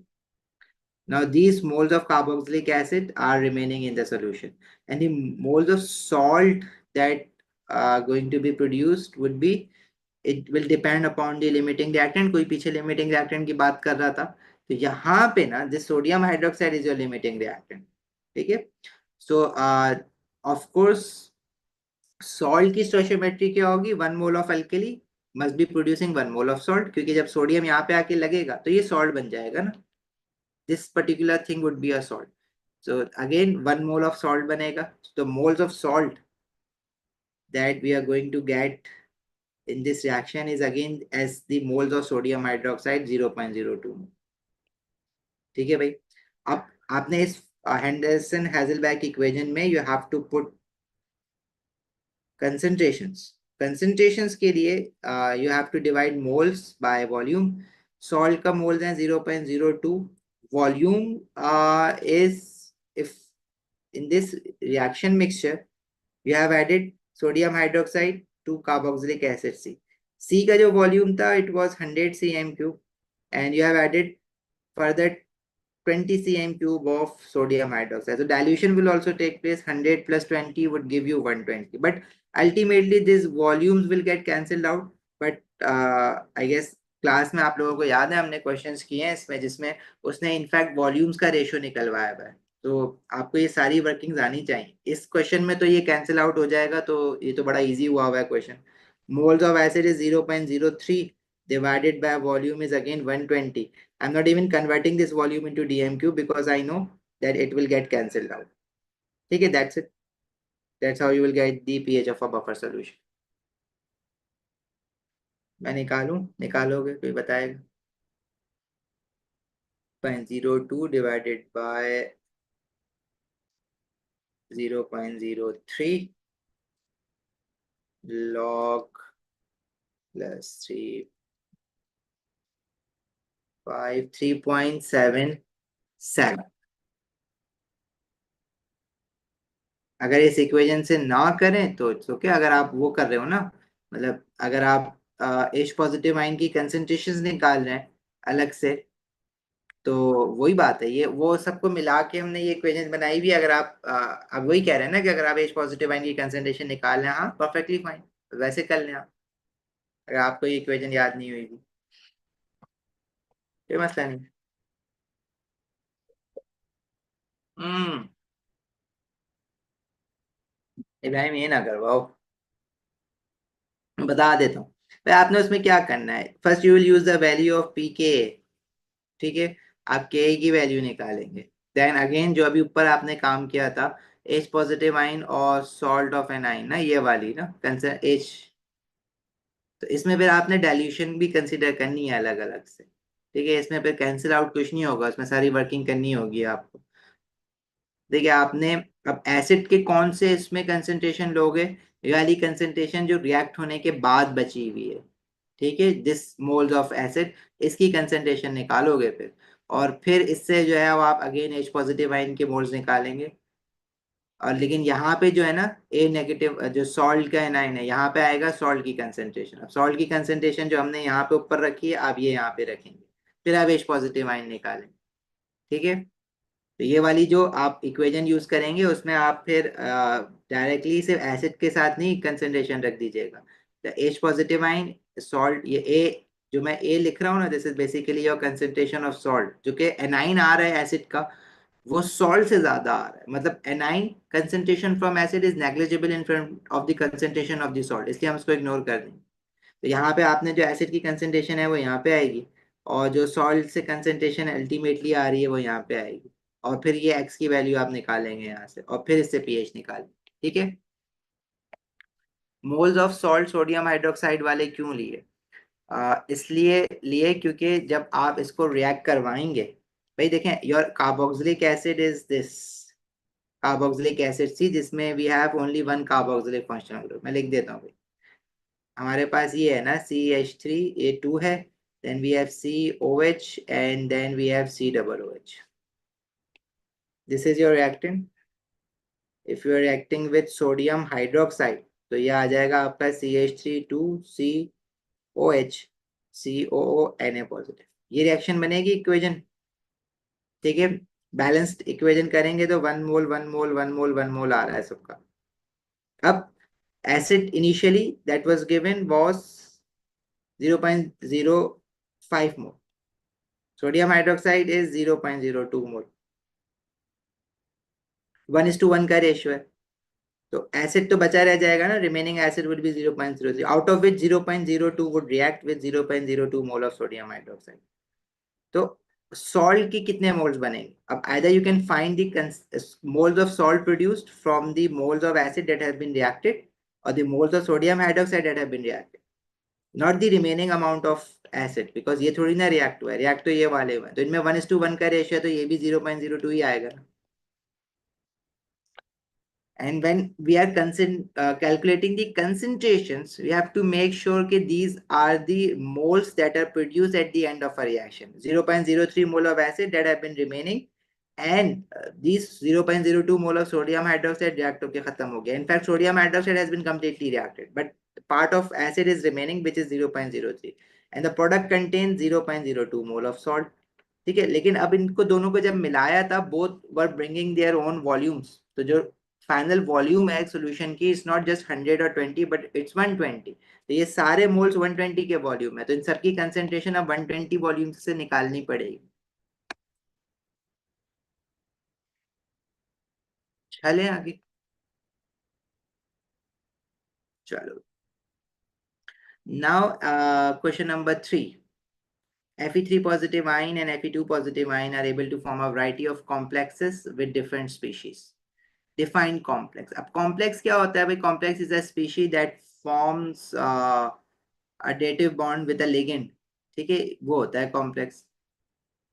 मतलब not just one dative bond but one or more dative bond. मैं लिख देता हूँ. A species, और you can also say a molecular ion भी कह सकते हैं इसको. A species that forms one or more dative, but a complex that forms a complex in which a metal ion forms one or more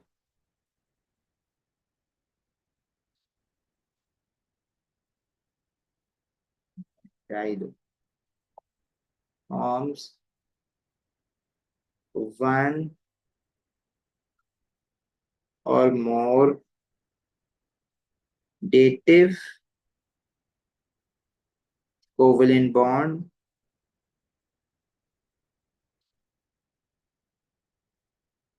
with ligands.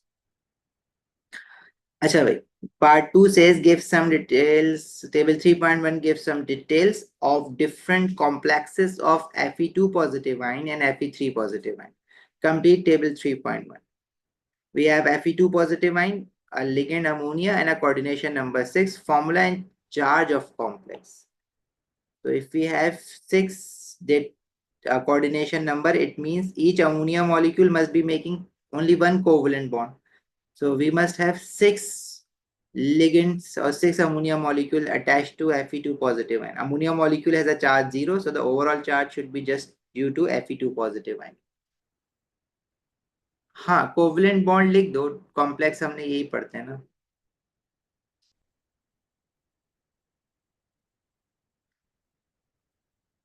अच्छा जी, and make sure write dative covalent bond या coordinate covalent.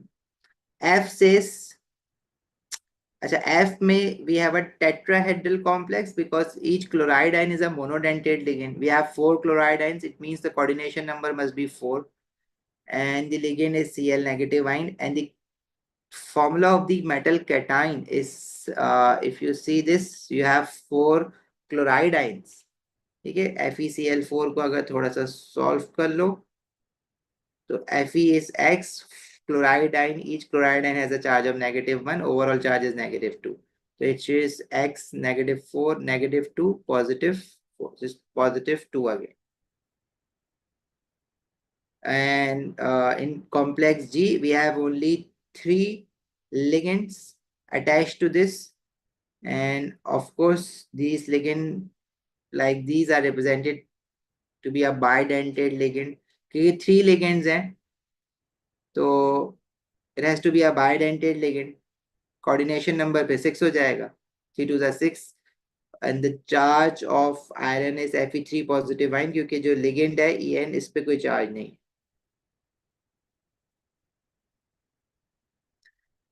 ठीक है, आगे बढ़े. Table 3.1 shows the splitting of the d orbitals in a tetrahedral complex.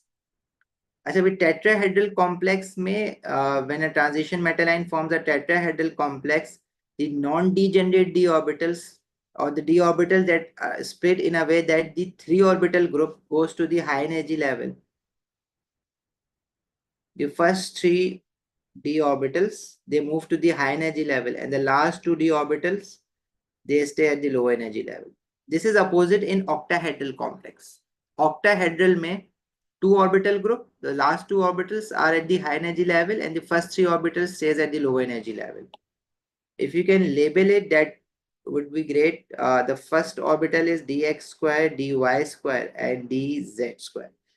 And the last 3 orbital group is dxy, dxz and dyz. ठीक हो गया. चलो, for this is for tetrahedral complex. Octahedral के लिए उल्टा होता है, याद रख. Part B is table 3.2 gives some details of complexes of Fe3 positive ion. Explain the reason for the difference in color of the two complexes FeH2O6 and FeH2O5. अच्छा, ये एक standard answer है. Different ligands or different complexes have different colors because the energy gap between these non-degenerated d orbital is different, so they absorb photons of different frequency or radiation. बाकी shapes के लिए नहीं है, बस 2 shapes के लिए question है हमारे पास. ऑक्टाहेड्रल के लिए आएगा और टेट्राहेड्रल के लिए आएगा. ठीक है, स्क्वायर प्लेनर के लिए नहीं आएगा. स्क्वायर प्लेनर में भी टेट्राहेड्रल जैसा होता है, बट ऑक्टाहेड्रल और टेट्राहेड्रल का इस पर सिलेबस रिक्वायरमेंट आपको पता होना चाहिए. अच्छा, इसका आंसर एक हमारा फिक्स आंसर है. Different, I can write it any way, different ligands split the d orbitals with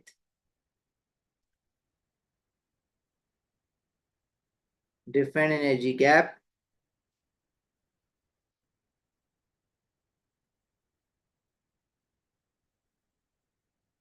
so photons of different frequency, or you can write wavelength as well. Frequency of wavelength are absorbed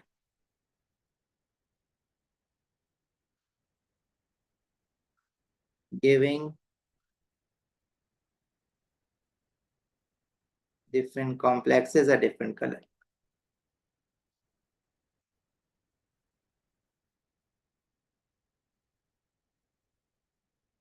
ठीक है.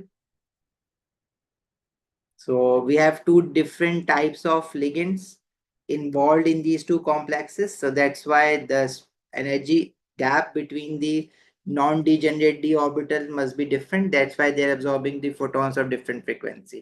ठीक है, I haven't used the word non-degenerate d orbitals. Otherwise, अगर आप use करना चाहें तो कर सकते हैं. रिपीट हो रहा है, आप याद करके जाए. अब ये ना सोचें कि बार बार आ रहा है तो अब नहीं आएगा. ठीक है, 2022 में आया था तो 2023 को लग रहा होगा कि अब नहीं आएगा. 2023 में भी आया तो 2024 को लग रहा होगा अब नहीं आएगा. तो आप लोग किसी के लिए आगे एग्जाम्पल ना बने, याद करके जाए. राइट एन एक्सप्रेशन फॉर के स्टेप for FeH2O5 SCN. अच्छा, K step always whenever you we have discussed that in the class. Okay, whenever we are making the equation to make a K step expression, this always starts for a complex which is in water. For Fe2 positive ion, मतलब Fe3 positive ion के लिए basically ये. तो before that ये जब substitution हुई है तो K step हमेशा आपका वाटर से स्टार्ट होगा। Initially there must be 6 water की लिगेंड्स। SCN नेगेटिव आइन होता है, अगर आप इसको रियलाइज नहीं कर पा रहे हैं, यहाँ पे कहीं लिखा हुआ तो नहीं है इन्होंने, बट ये हमेशा वाटर के लिए होगा। It means they must be adding SCN negative आइन। उसके बाद substitution, ligand substitution must have taken place and one of the water molecule has been replaced by HCN negative ion, तो उसके बाद ये वाला complex बनेगा. So if you are going to make the expression for Kc, तो right hand side have your complex जो कि given है अभी आपको, and the left hand side would have your, मतलब left hand side would come in the denominator ना, ये वाली. अब जब आप केस स्टेप बनाते हैं तो जो राइट हैंड साइड पे वाटर निकल के बाहर आता है ना, you never include that in case step, because वो water की concentration we consider as we say that everything is happening in the aqueous condition. So if some of the water molecules that are coming out of the complex does not affect the concentration of water, so concentration of water stays nearly constant. तो हम Kc को divide by concentration of water करते हैं तो it becomes a case step. तो case step में we just write the complex जिसका case step लिखने के लिए कहा जा रहा है in the numerator, and we do not include water on the numerator because वो केसी के केस में था, केस स्टेप में वो चला गया केसी के साथ. और डिनोमिनेटर में we have to write the complex of whatever the metal ion is given with water only. ठीक है, और उसके साथ जो है we have to include this new ligand जो कि आपका कॉम्प्लेक्स बना रहा है, जिसका कॉम्प्लेक्स दिया हुआ है आपको. अच्छा, अब ये तो ब्रैकेट्स मैंने लगाए ना, ये ब्रैकेट्स कॉम्प्लेक्सेस के कंसंट्रेशंस के अपने ब्रैकेट्स आते हैं. केसी और केपी और के स्टेप जितने भी कांस्टेंट्स हैं इनके अपने ब्रैकेट्स होते हैं ना.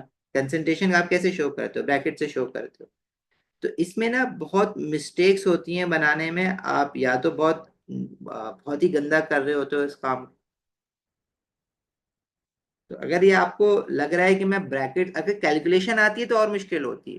तो आप जब ब्रैकेट्स लगा रहे होते हैं, आप इनिशियली चाहे तो पेंसिल से बना के उसको पेन में कर दिया करें.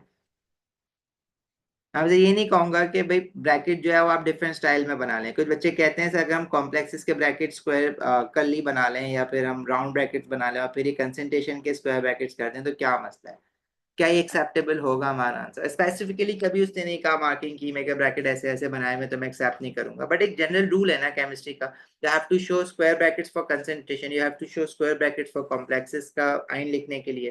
तो आप उसको फॉलो करें.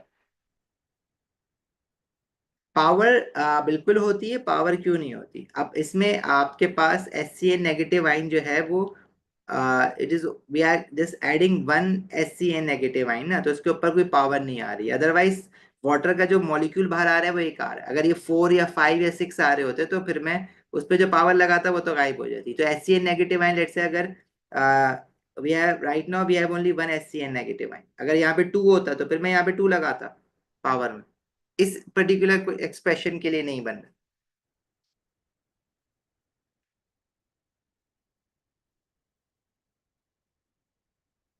एफी एक्वा साइन नहीं लिख सकते इक्वेशन में.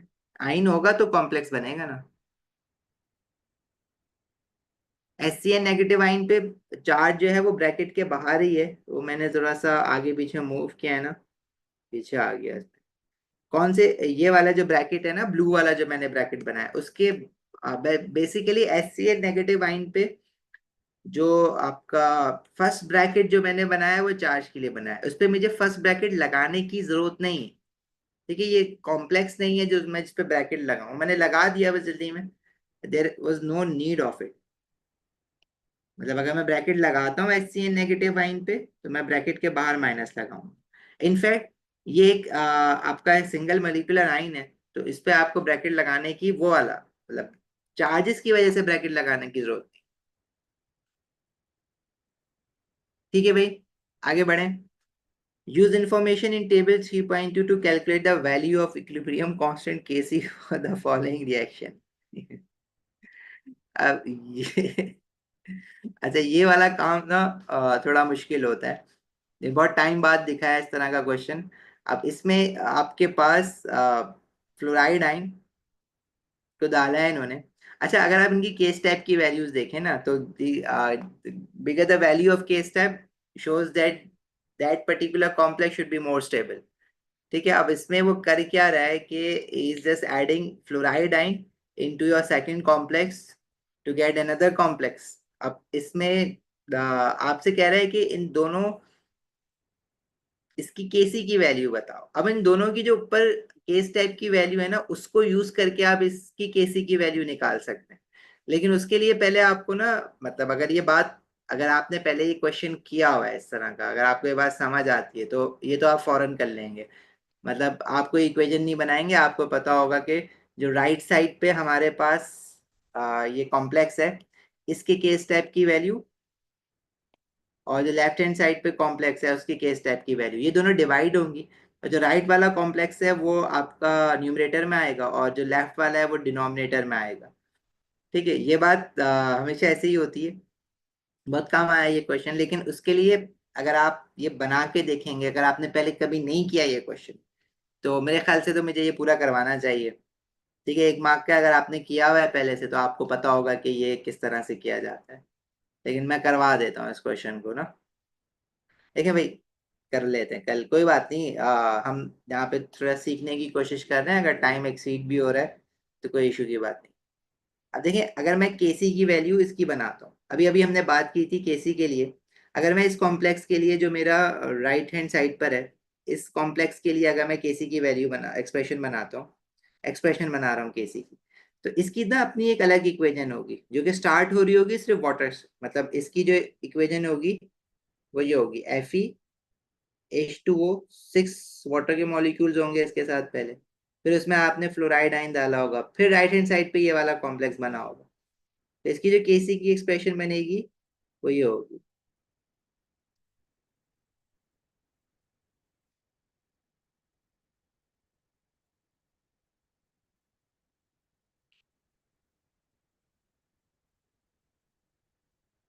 और इसके साथ वाटर का एक मॉलिक्यूल बाहर निकल के आएगा।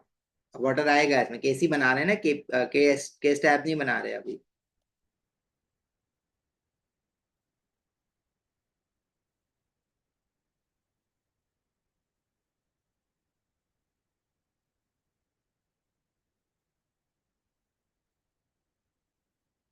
इसी तरह जो लेफ्ट साइड पे कॉम्प्लेक्स है, उसकी अगर मैं केसी की एक्सप्रेशन बनाऊंगा,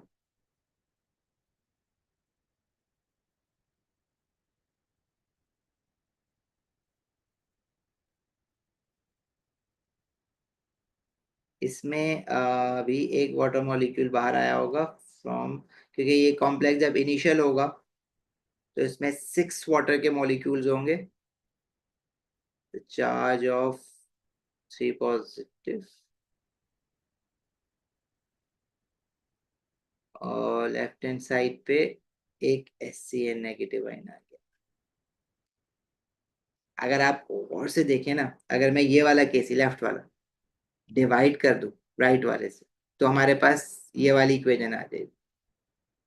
ठीक है, अगर मैं इनकी केस टाइप की वैल्यूज बना लूं, मतलब इनके जो वाटर के मॉलिक्यूल्स हैं,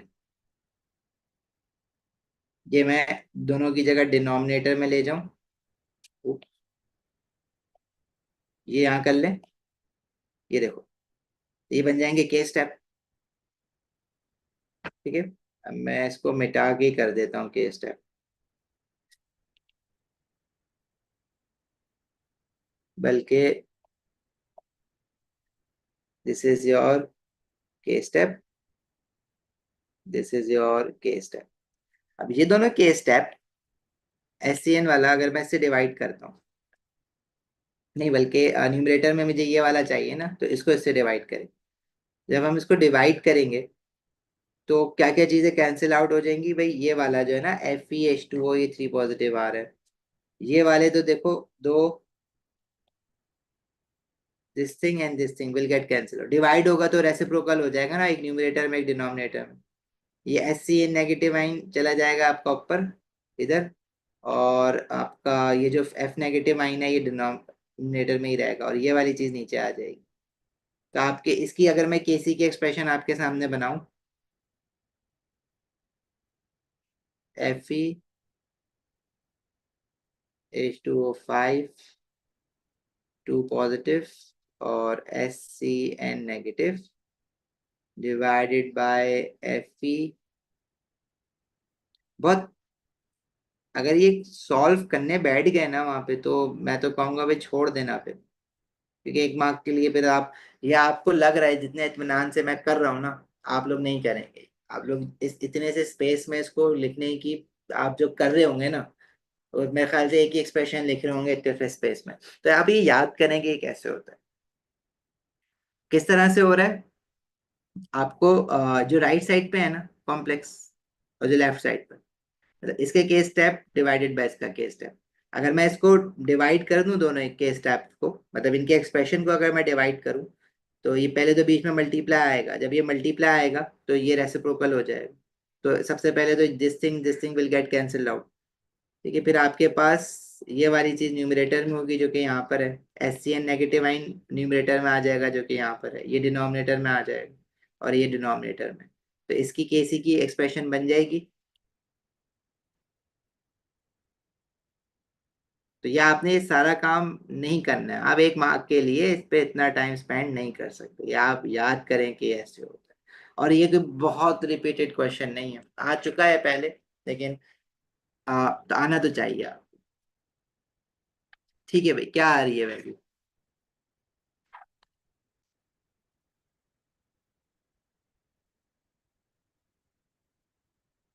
171, 1.714 एक्सपोनेंट थ्री, ठीक है, 1.714 exponent three. Moving on, a few drops of potassium fluoride are added to a solution of iron complex, followed by a few drops of KSCN. This will bring SCN negative ion, and this will bring fluoride negative ion. Both are forming complexes with the iron ion.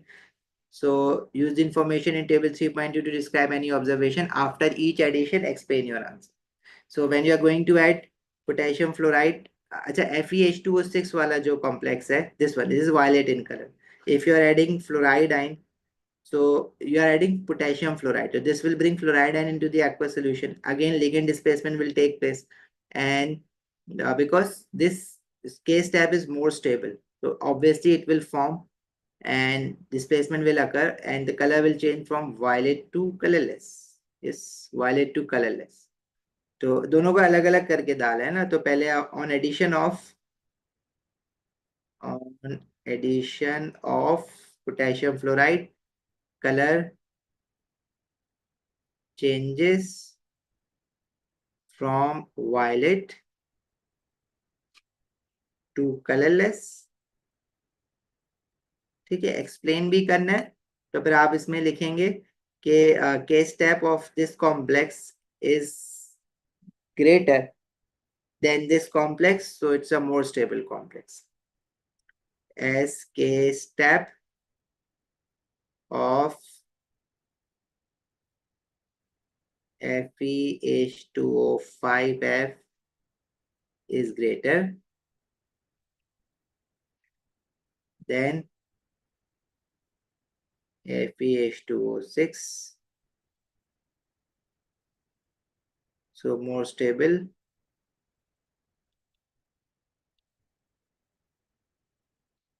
complex form. Then you have added KCN. Now followed by few. Followed by few मतलब once you already have this complex fluoride wala, in that complex you are adding this KCN. So would the displacement happen? This complex is not as stable as the complex of fluoride ligand. So this means the displacement will not occur. So the color from violet to colorless will stay colorless.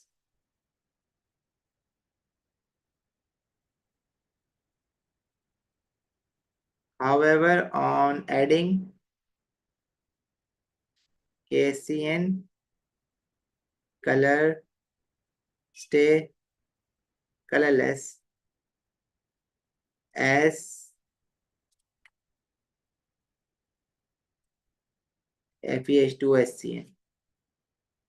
FeH2SCN K step is smaller. ठीक है भाई, आगे बढ़े।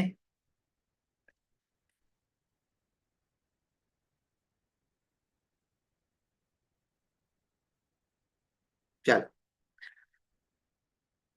hydrated compound J contains the green complex. The value of X can be determined by titration of sample J with magnet ions. Magnet ions oxidizes ethane. It's not ethane diode. Thin diode? No, it looks a thin diode. Ions in acidic conditions. That half equation for the oxidation, for the reduction of magnet ions, oxidation of this, reduction of this.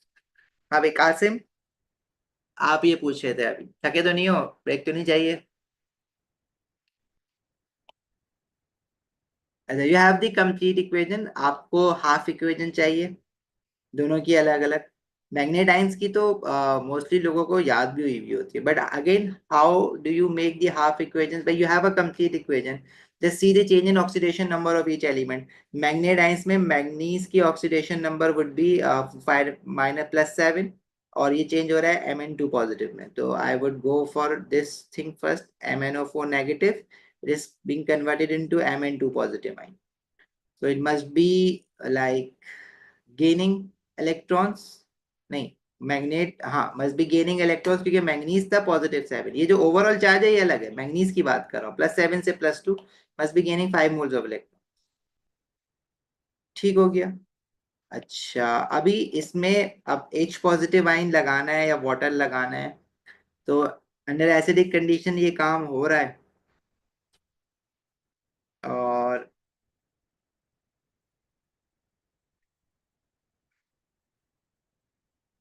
ठीक है, तो इसमें charges भी balance करने होंगे, H positive ion भी है और वाटर भी है। अच्छा, ये कंप्लीट नहीं हुई है अभी, इसमें C2O4 टू नेगेटिव आइन जो है वो कन्वर्ट हो रहा है CO2 में। अब इसमें कार्बन का oxidation number left hand side पे कितना बनेगा, 4 2 -8, -2 2x, तो -2 +8 इज +6 डिवाइड बाई 2, तो ये बनेगा -2 +8 इज +6, +6 डिवाइड बाई 2 इज +3, तो ये +3 बन रहा है, और लेफ्ट हैंड साइड पे +4 हो रहा है, तो +3 से +4 is increase in oxidation number, so this is loss of electrons, 1 mole of electron lose हो गया इसमें। ओके, दिस लुक्स कंप्लीट, क्योंकि इसमें इफ यू सी कार्बन, अच्छा कार्बन बैलेंस नहीं है, इसमें कार्बन बैलेंस करने पड़ेंगे, 2 है यहाँ पे, 1 है, ऑक्सीजन लेफ्ट पे 4, यहाँ पे 2, चार्जेस यहाँ पे -2 और यहाँ पे 1। Okay, something's missing. अगर मैं यहाँ पे like take 2 mole of carbon dioxide और 2 mole of electron, so now this is balanced. As for this magnate, 5 mole of electron, this is not balanced. ये तो ऑक्सीजन, अब ऑक्सीजन केटर करने के लिए मुझे we have to put water on the right hand side, oxygen ऐसे balance होगा। अब इक्वेशन में एग्जिस्ट ही नहीं कर रहा ना, अभी C2O4 से आई कैन सी के कार्बन डाइऑक्साइड बना होगा, क्योंकि कार्बन ने तो कहीं ना कहीं जाना है ना। MnO4 से मैंगनीज का ये बना है, मतलब MnO4 से वाटर भी बना होगा, क्योंकि मुझे यहाँ पे ऑक्सीजन है, राइट पे ऑक्सीजन ही नहीं है, तो मुझे वाटर लगाना होगा। अब by adding water on the right hand side, it means I have introduced hydrogen on the right hand side. अब left hand side पे हाइड्रोजन तो है ही नहीं कहीं, it means we'll be taking H positive ion with this। ठीक है। अच्छा, अब H पॉजिटिव आयन के कितने मोल चाहिए जाए, ये भी देखना पड़ेगा। हम्म हम्म अब बैलेंस करते हैं इस इक्वेशन को, इलेक्ट्रॉन बाद में लिखते हैं पॉजिटिव।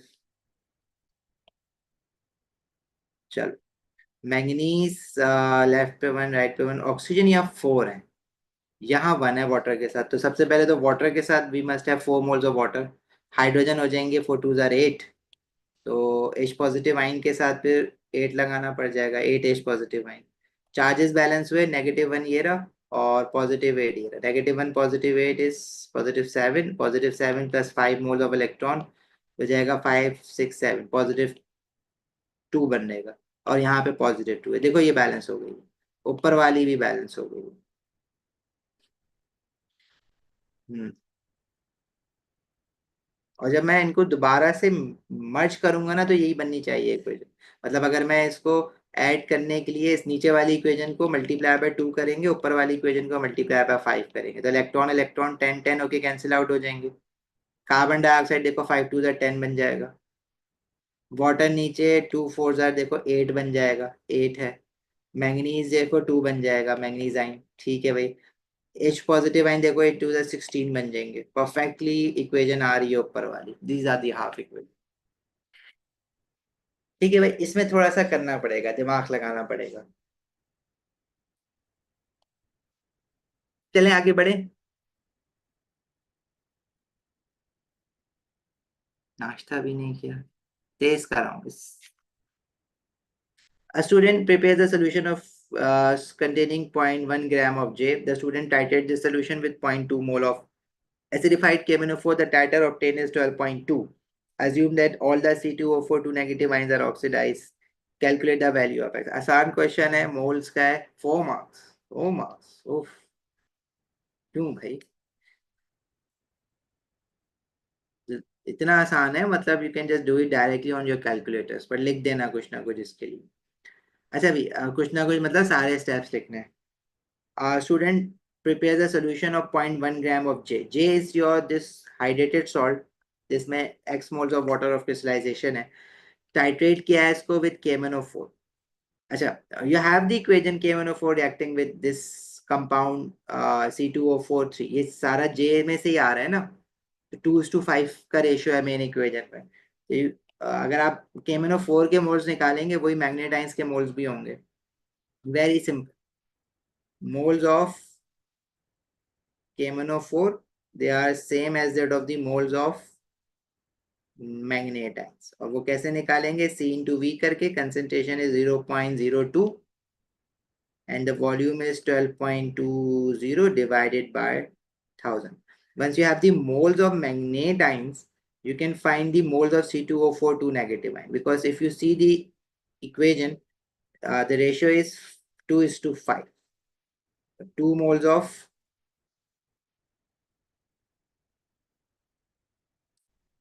मतलब ये आपको इस तरह से पूरे फॉर्मूला लिखने की जरूरत नहीं है। बस आप जो है वो टू वैल्यूज जब आप सॉल्व कर रहे हो तो आप बस वैल्यूज लिख दिया करें, जिस ऑर्डर में आपने ये फ्रैक्शन बनाया या मल्टीप्लाई कर रहे हैं, किसको किससे डिवाइड कर रहे हैं। तो ये जो मोल्स हैं हमारे पास मैग्नेटाइंस के, दीज आर, इसको सॉल्व करोगे ना, 0.02 12.20 divided by 1000, this is x. ये जो वैल्यू ऑफ एक्स आ रही है आपके पास, ये C2O4 के है। अब अगर आप इसका वो फॉर्मूला देखें ना,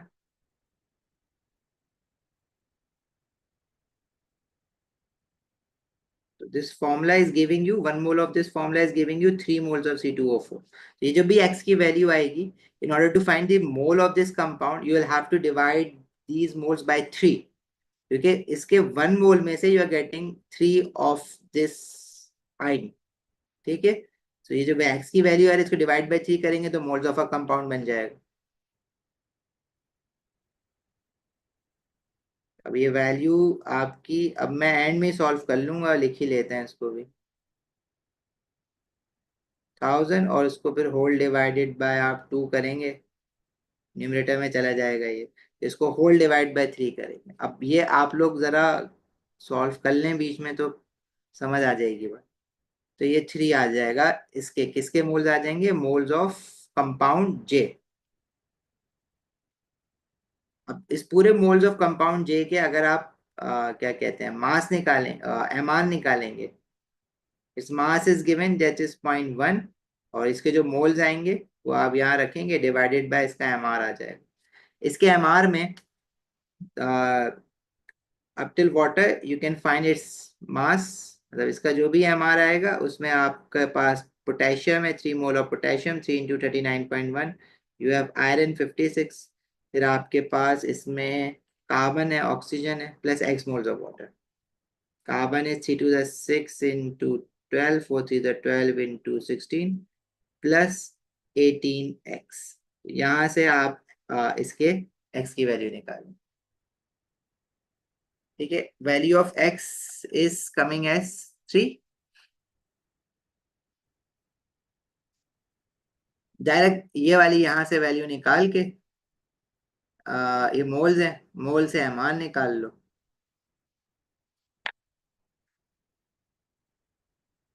पेपर में मैं साथ चलूँ तुम्हारे, क्या करने, पानी पिलाने।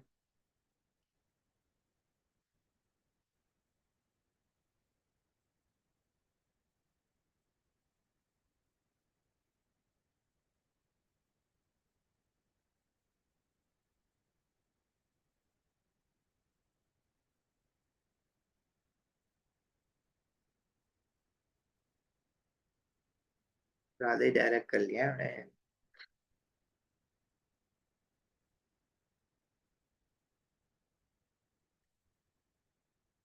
कोई बात नहीं, लगता है ऐसा आप लोगों को, आप डरते हैं खामखा में।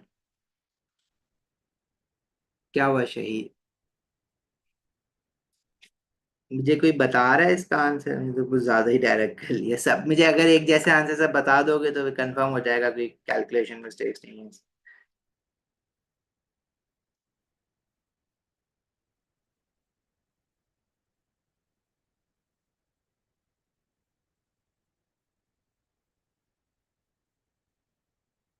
3 से डिवाइड क्यों किया है? 3 से डिवाइड इसलिए किया है क्योंकि हमें 1 मोल ऑफ दिस कंपाउंड का फॉर्मूला चाहिए, क्योंकि मुझे इसका एमआर चाहिए ना, मास गिवन है। तो इसके 1 मोल ऑफ कंपाउंड में we are getting C2O4 three, 3 moles of ion निकल रहा है। अभी जो मोल्स ऑफ आइन निकला है इसका, उसको डिवाइड बाई 3 करेंगे तो कंपाउंड के मोल्स आ जाएंगे। मतलब अगर मैं आपसे कहता हूँ FeCl2 है मेरे पास, तो 1 mole of FeCl2 would give you 2 moles of chloride आइन। अगर मैं कह रहा हूँ कि 8 मोल्स ऑफ क्लोराइड आइन है, तो कितने मोल्स ऑफ FeCl2 में, तो डिवाइड बाई 2 करके निकालोगे ना उसको, वही किया बस।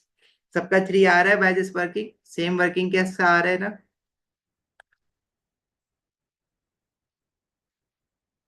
6.3, 6.2।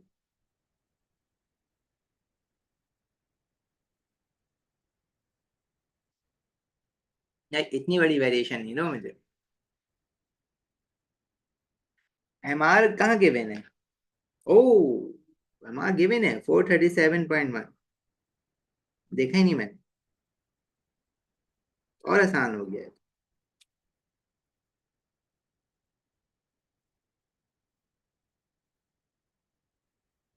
नहीं एमआर, अच्छा एमआर उसका थोड़ी ना गिवन है, हाइड्रेटेड सॉल्ट का नहीं, एमआर इसका है, सही है।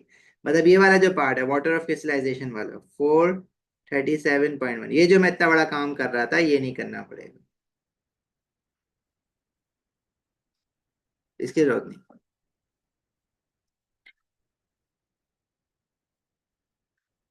अब डिस्पैरिटी दिखा रहे हो आंसर्स में, तो मुझे खुद ही करना पड़ जाएगा।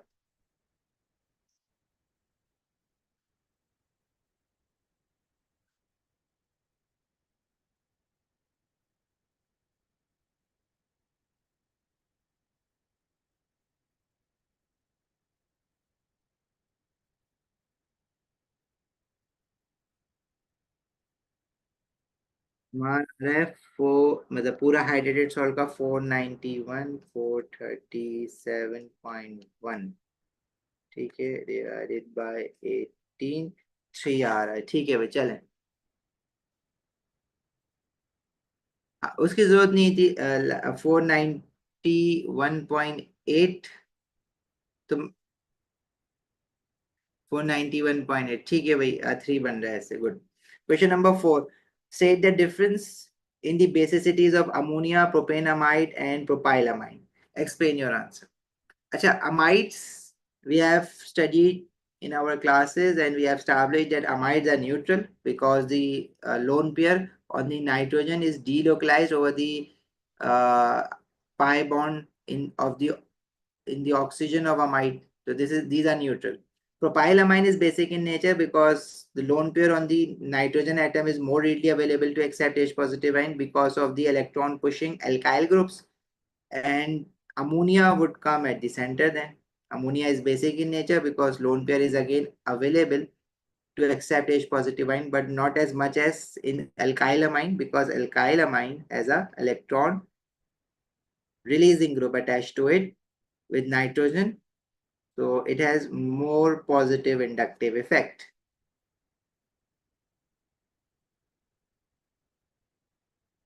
So this is the order, and first I would write for the amine propanamide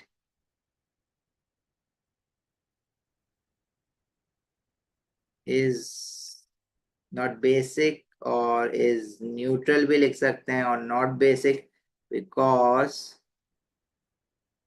lone pair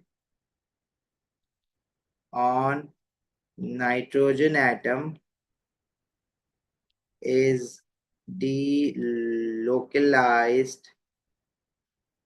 with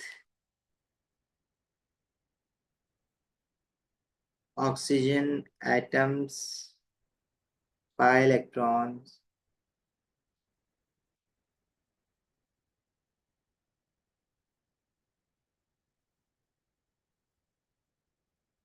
या इसको ऐसे लिख लो, with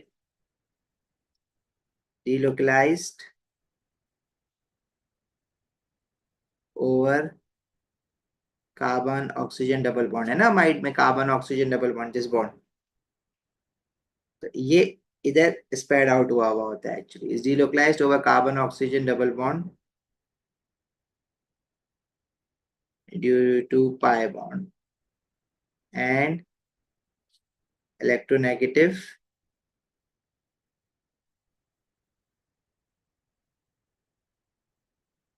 ऑक्सीजन एटम. अच्छा, on the other hand, this propylamine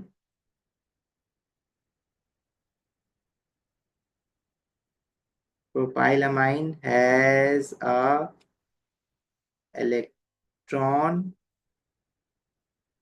donating group which creates positive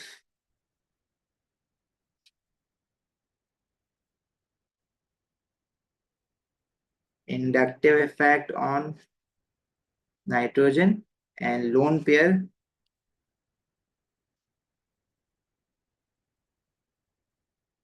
is more readily available to accept H positive ions. ठीक है. In ammonia, lone pair nitrogen accepts H positive ions,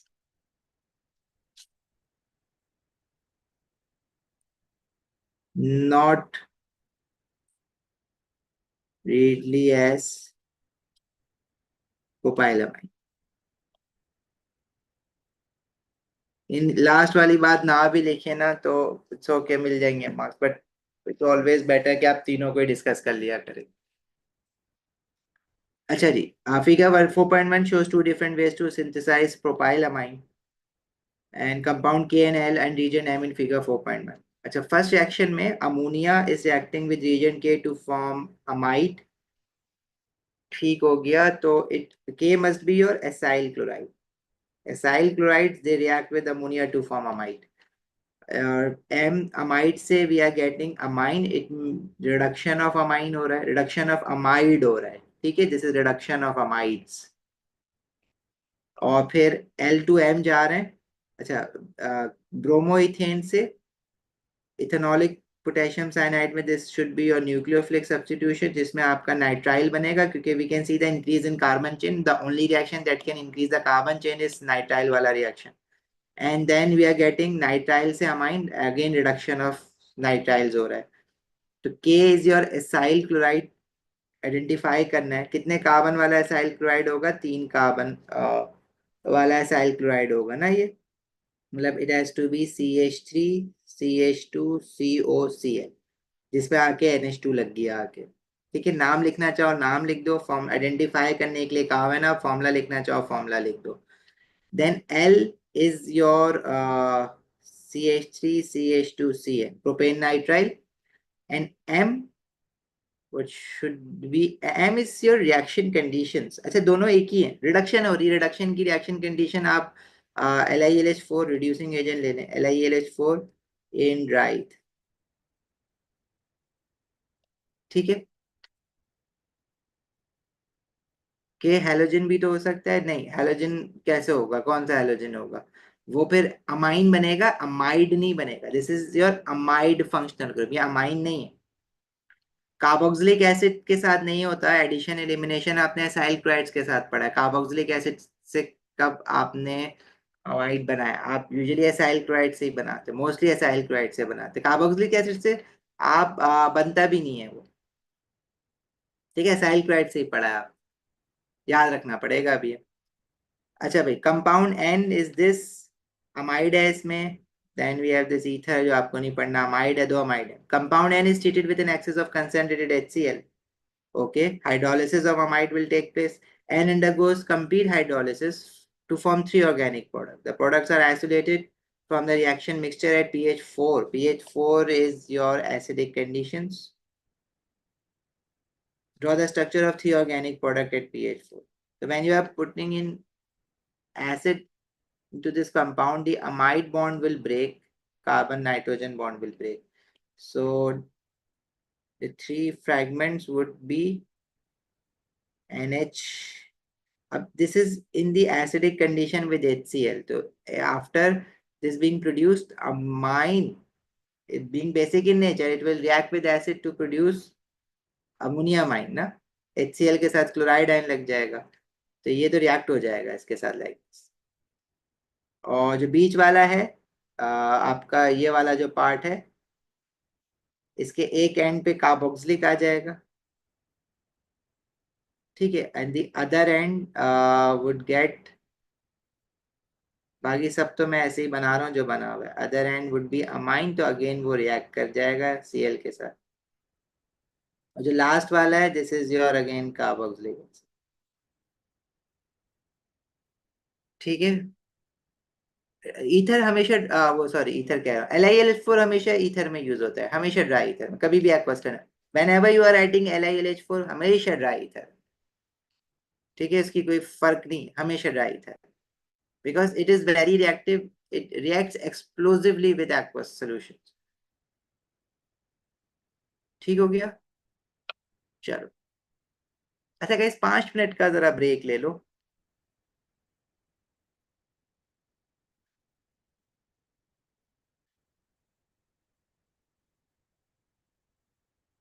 ammonia mine क्यों हो रहा है? Acid है ना, amine is basic in nature ना।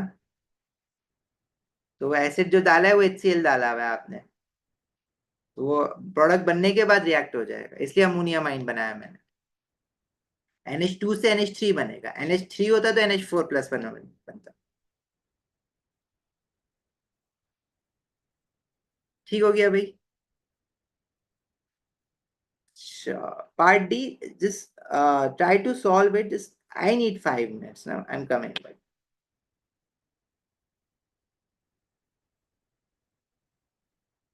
आगे अब खत्म ही करके चलते हैं।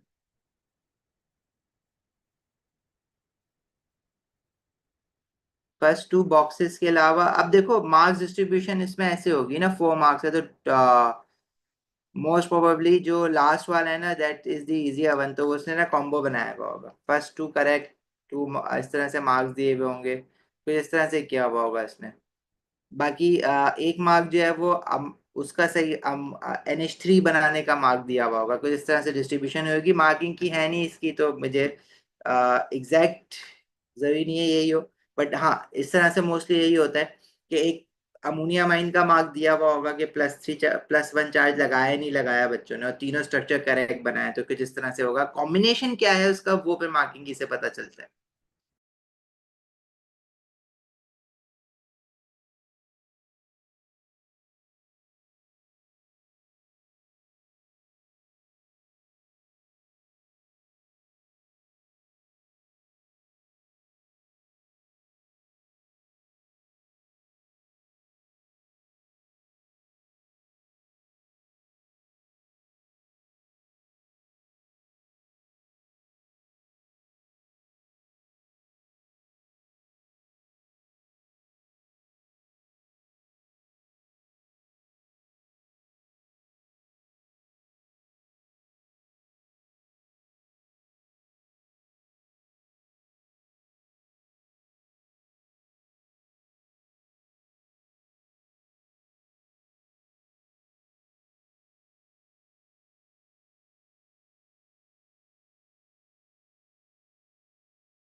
अच्छा भाई कंटिन्यू करें।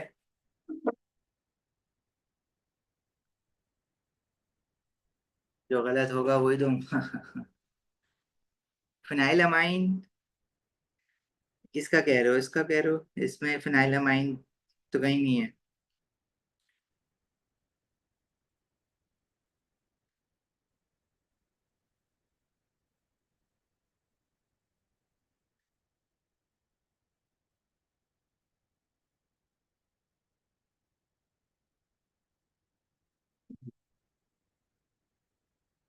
Okay. Your part D says compound P can be synthesized to form 1-methyl 4-nitrobenzene by the route shown in figure 4.3. We have 1-methyl 4-nitrobenzene. फिर ये it is converted into amine. तो आपको पता है नाइट्रो को amine में convert करने के लिए, अच्छा फिनाइल अमाइन इसमें। हाँ, तो इसमें कंडीशंस क्या होती है? Concentrated HCl and tin metal and heat under reflux. अच्छा अमाइन से oh we have two alkyls added to this nitrogen। अच्छा ये हुई है आपकी न्यूक्लियोफिलिक सब्स्टिट्यूशन। अच्छा इसमें हम क्या करते हैं, हमें ये पता है ना अमोनिया, वो जो रिएक्शन है आपका हेलोजन एल्केन का विथ NH3, अभी NH3 नहीं है, ये अमाइन है। और इसको फिर हम NH2Ar ऐसे लिखें। अब इसमें सब्स्टिट्यूशन होगी और फिर एक और सब्स्टिट्यूशन होगी। तो दो बार सब्स्टिट्यूशन हुई है इसमें, मतलब वो जो था आपका सेकेंडरी अमाइन जो बनते हैं ना फर्दर सब्स्टिट्यूशन के बाद, ये वो हुआ है। तो इसमें हमने लिया होगा क्लोरो इथेन। ठीक है, और इसकी कंडीशन आपकी थी अमोनिया के साथ, तो हम हीट अंडर प्रेशर लेते हैं इसमें। ठीक है, और वी टेक कंसेंट्रेटेड अमोनिया, इसमें खैर ये रिएक्टेंट जो दिया हुआ है आपका, तो ये क्लोरोबिथेन होगा आपका। उसके बाद स्टेप 3 में का एल्काइल जो है वो कार्बोक्सिलिक में कन्वर्ट हुआ है, तो दिस इज हॉट एल्केलाइन, या एसिडिक भी ले सकते हो उसकी जगह पे, हॉट एल्केलाइन KMnO4। और देन फिर we can see ester being form, esterification हुई है। कार्बोक्सिलिक एसिड है तो उसको रिएक्ट करवाया होगा अल्कोहल के साथ, तो this must be coming from alcohol. ठीक है, और एस्टेरिफिकेशन के लिए हम एसिड लेते हैं कंसनट्रेटेड सल्फ्यूरिक एसिड, और इसको भी हीट करते हैं। तो ठीक है भाई, ये सारा काम हो रहा है इसमें। Step 1 is a reduction reaction. Complete the equation for this reaction using nascent hydrogen to represent an atom of hydrogen from the reducing agent. अच्छा जी, इसमें क्या हुआ है? Everything will stay same. Only this nitro group is being converted to amine ना, तो C7H7, this will stay NH2 आ गया है इसमें। ठीक है, ये प्रोडक्ट में आपका प्रोडक्ट आ जाएगा। इसमें नेशन हाइड्रोजन लेंगे हम, उसके मोल डिसाइड करने होंगे हमें of course. Oxygen has been removed so it must be coming out in the form of water, H2O भी लेना होगा साथ। अब how many hydrogens are being added? We have two hydrogens coming in the amine group NH2 and two hydrogens in water, so we are have adding 4 moles of hydrogen atoms, so 4 moles of nascent hydrogen होगा। This is the equation। ठीक है, step 2 is basically that reaction, if you recall, जब हम halo alkanes को ammonia के साथ react करवाते हैं, तो this substitutes halo alkane CH3 NH2 बनेगा amine, and then this can do further substitution. तो सेकेंडरी अमाइंस बने थे ना हमारे पास, सेकेंडरी और फिर टर्शरी भी बन सकता है, ये वाला काम हुआ है। ऑक्सीजन को बिल्कुल बैलेंस करेंगे, ऑक्सीजन को भी बैलेंस करना होगा ऑफ कोर्स, ऑक्सीजन बैलेंस नहीं हुआ होगा तो ऑक्सीजन 2 है, तो it means we must be taking 2 moles of water. 2 moles of water के तो हाइड्रोजन हो जाएंगे, 2 2s of 4 5 6, 6 लेना पड़ेगा यहाँ पे, देखो ना हाइड्रोजन C7H7 था, सब कुछ वैसा ही रहेगा, बस यहाँ पे 2 oxygens are removed and we are getting 2 hydrogen ना, 2 एक्स्ट्रा हाइड्रोजन इधर है ऑक्सीजन यहाँ पे 2 थे तो दोनों निकल जाएंगे, तो वाटर पे मुझे 2H2O बनाना पड़ेगा। तो हाइड्रोजन यहाँ पे 4 हो जाएंगे और 2 हाइड्रोजन यहाँ पे एक्स्ट्रा आ गए, और कोई हाइड्रोजन तो रिलीज नहीं हो रहा ना पूरे रिंग में से। तो इट मीन्स के हमें 2 2 4 और 5 6 लगाना पड़ेगा यहाँ पे, 6 मोल ऑफ हाइड्रोजन। ठीक है जी। और फिर reaction condition, reagent and conditions मांग रहे हैं, टाइप ऑफ रिएक्शन। तो रिएक्शन वन का टाइप ऑफ रिएक्शन लिख दिया, रिडक्शन रीजन एंड कंडीशन तो हमने ऊपर, अच्छा हम तो नीचे लिखेंगे, खैर कंसंट्रेटेड HCl और टिन मेटल। रिएक्शन टू है हमारा substitution reaction,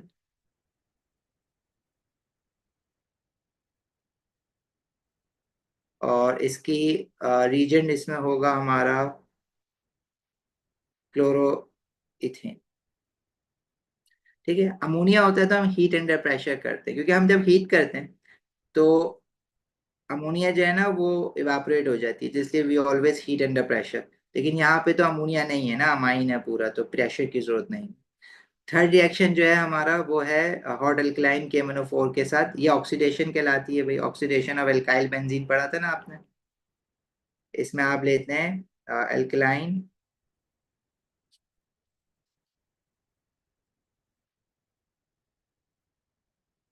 KMnO4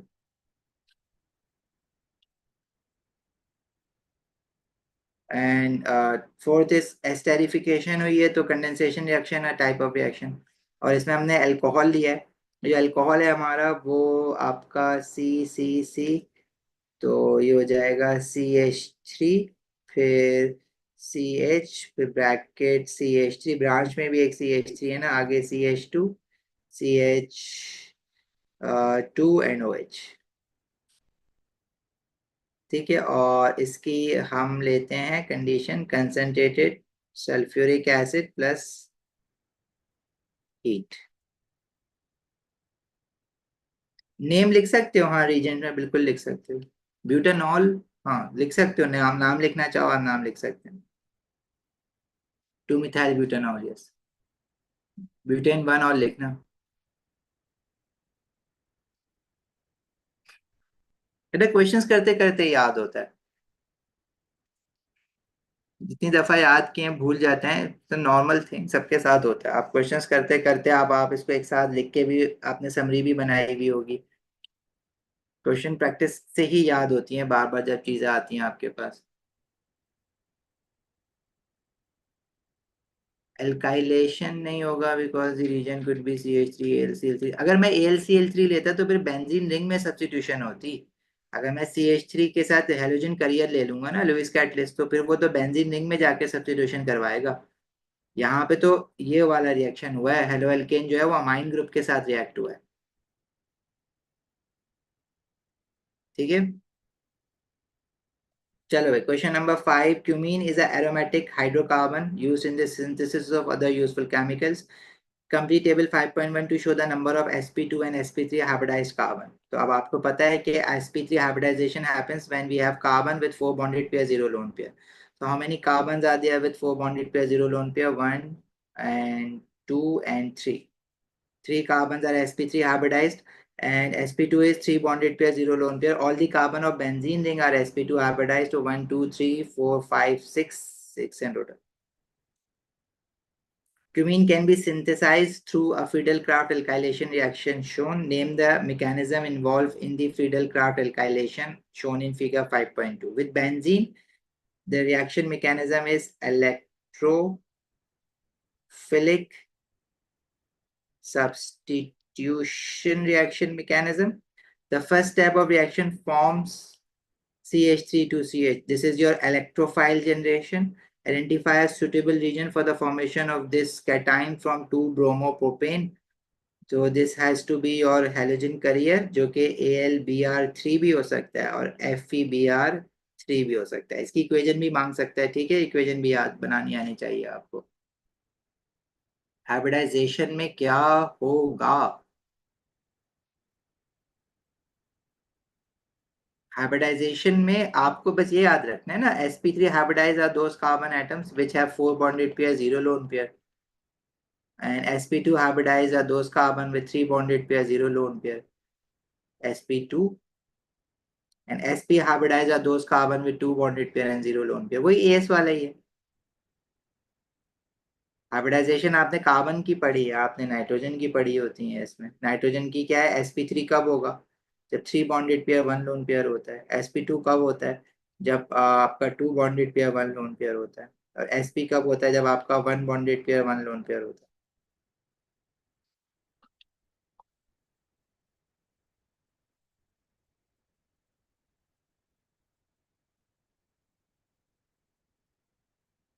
S E निकल रही है वो एस. देखो बॉन्डेड पेयर्स देखो ना, इस तरह से किस तरह से अपने रूल बना रहे हो. कार्बन विथ 1 2 3 इस तरह से काउंट करो ना. जैसे चले भाई आगे. The next part is you have to complete the reaction mechanism for the reaction with benzene, including relevant curly arrows. Electrophilic substitution का बनाना है. Benzene will attack the electrophile and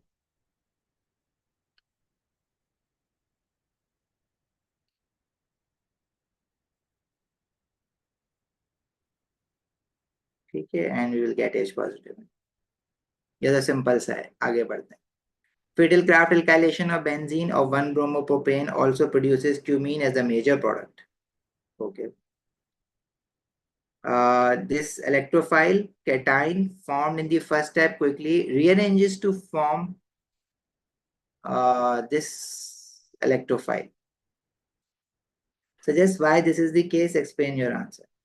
This thing we do not have to study beforehand because this is something new. They are saying is कि ये हुआ है. अब ये हुआ है, it means initially it was your primary carbocation and then it is your second degree secondary carbocation, and we know that this is more stable. अब वो कह रहा है कि ये चेंज हो गया है. क्यों हो गया है उसका रीजन तो नहीं पूछ रहा ना, उसका वो बता सकते हैं आप. बट अगर ये चेंज हो गया है तो ही सेइंग कि जो ये प्रोडक्ट बना है ना from this secondary cation that they are giving you, and they are saying for that this rearranges itself in this form and it generates a major product. Okay, 1-bromopropane also produces cumene. So 1-bromopropane, if you are expecting 1-bromopropane to react with cumene, so you could have expected this product only, which should be your CH2, CH2, CH3. मतलब skeletal form में वो इस तरह से दिख रहा होता है, CH2, CH2, CH3. लेकिन वो इस तरह से भी बन रहा है and it is forming as a major product, क्योंकि जो कैटाइन बना है, जो आपका इलेक्ट्रोफाइल बना है, it is rearranging itself into this form and this is giving you the major product. Cumene जो है वो इससे बन रहा है और वो मेजर प्रोडक्ट दे रहा है. तो क्यों दे रहा है, सजेस्ट वाई, सजेस्ट कह रहे हैं ना, इसका मतलब है you do not need to have a prior knowledge of this thing कि why this cation is being converted into this thing. ये हो रहा है तो ये मेजर प्रोडक्ट क्यों दे रहा है उसका आपने आंसर लिखना है. बिकॉज ये वाला जो आपका इंटर कैटाइन है, secondary cation which is more stable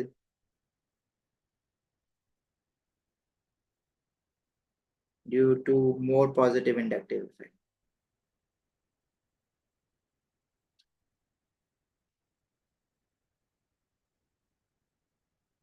Hence it will give you a major product. Cafe क्या कह रहे हो, क्या समझ नहीं आ रहा.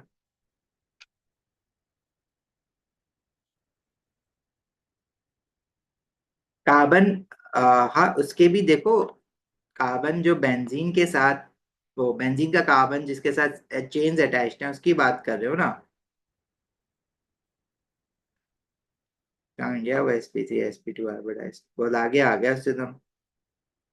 ये वाला आप इसकी बात कर रहे हैं ना, तो ये भी sp2 हाइब्रिडाइज्ड है क्योंकि बॉन्डेड, इस ये भी तो डीलोक्लाइज सिस्टम बना रहे हैं ना, एक 1 2 3 बॉन्डेड पे. हाइड्रोजन नहीं है इसका, हाइड्रोजन जा चुका है, इसका सब्स्टिट्यूशन हो गई है. ठीक है राफे, गॉट इट, आगे बढ़े। Cumene oxidizes in the form to form propanol, propanone, to form phenol and propanone. Cumene is being oxidized to form phenol and propanone. Okay. The reaction equation is given. They have given you the enthalpy change of a reaction. Calculate the standard entropy change. तो चलो भाई, अच्छा आसान एक mark के लिए। So how would you find the standard entropy change? Entropy change of sum of entropies of all the product minus sum of entropies of all the reactants.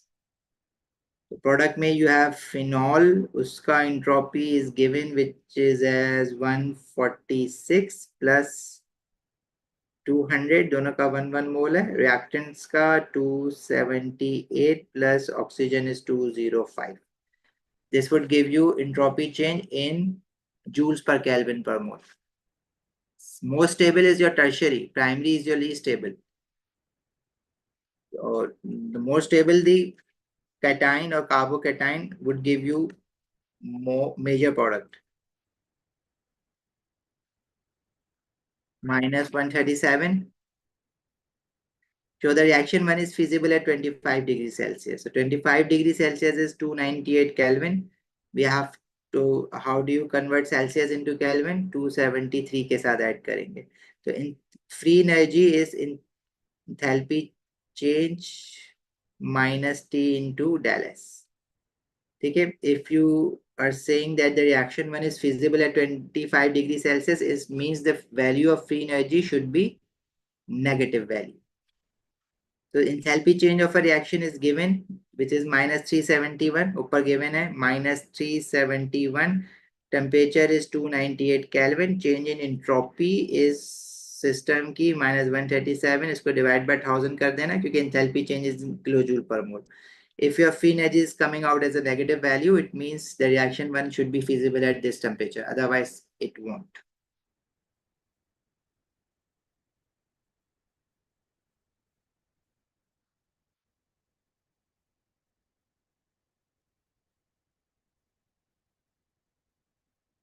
At 370 minus 330.17, 330.2 minus 330.2.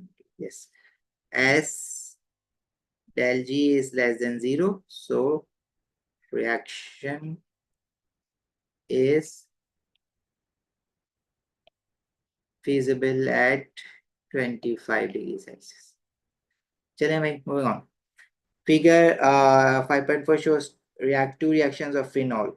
Bromination of phenol कराया, then sodium hydroxide के साथ तो azo compound azo die वाला reaction है, nitrogen bridge बन रहा है, मतलब डायजोनियम आइन बना होगा पहले, ये बना होगा ना पहले, नहीं ये बना होगा पहले, ठीक है। अच्छा जी, अब state the condition for the bromination of phenol in reaction 2 or explain why these conditions are different from those from the bromination of benzene for 4 marks.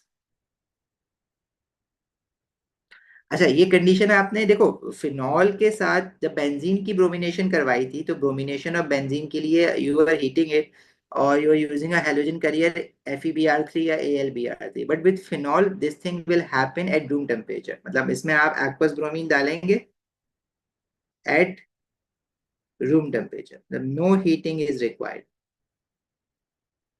And why this is different? And in fact, when this compound Q is going to form, multiple substitution will happen at the same time. Bromine will get attached to all the 246 position because phenol is more, benzene ring of phenol is more active or more negatively charged, or you can say it is more reactive. Why? Because the lone pair on the oxygen is delocalized over the benzene ring, so it activates 246 position. ये वाली बात लिखनी है आपको, देखिए भाई,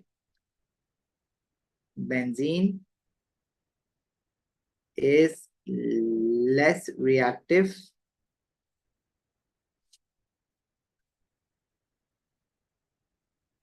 so we need FeBr3 or a halogen carrier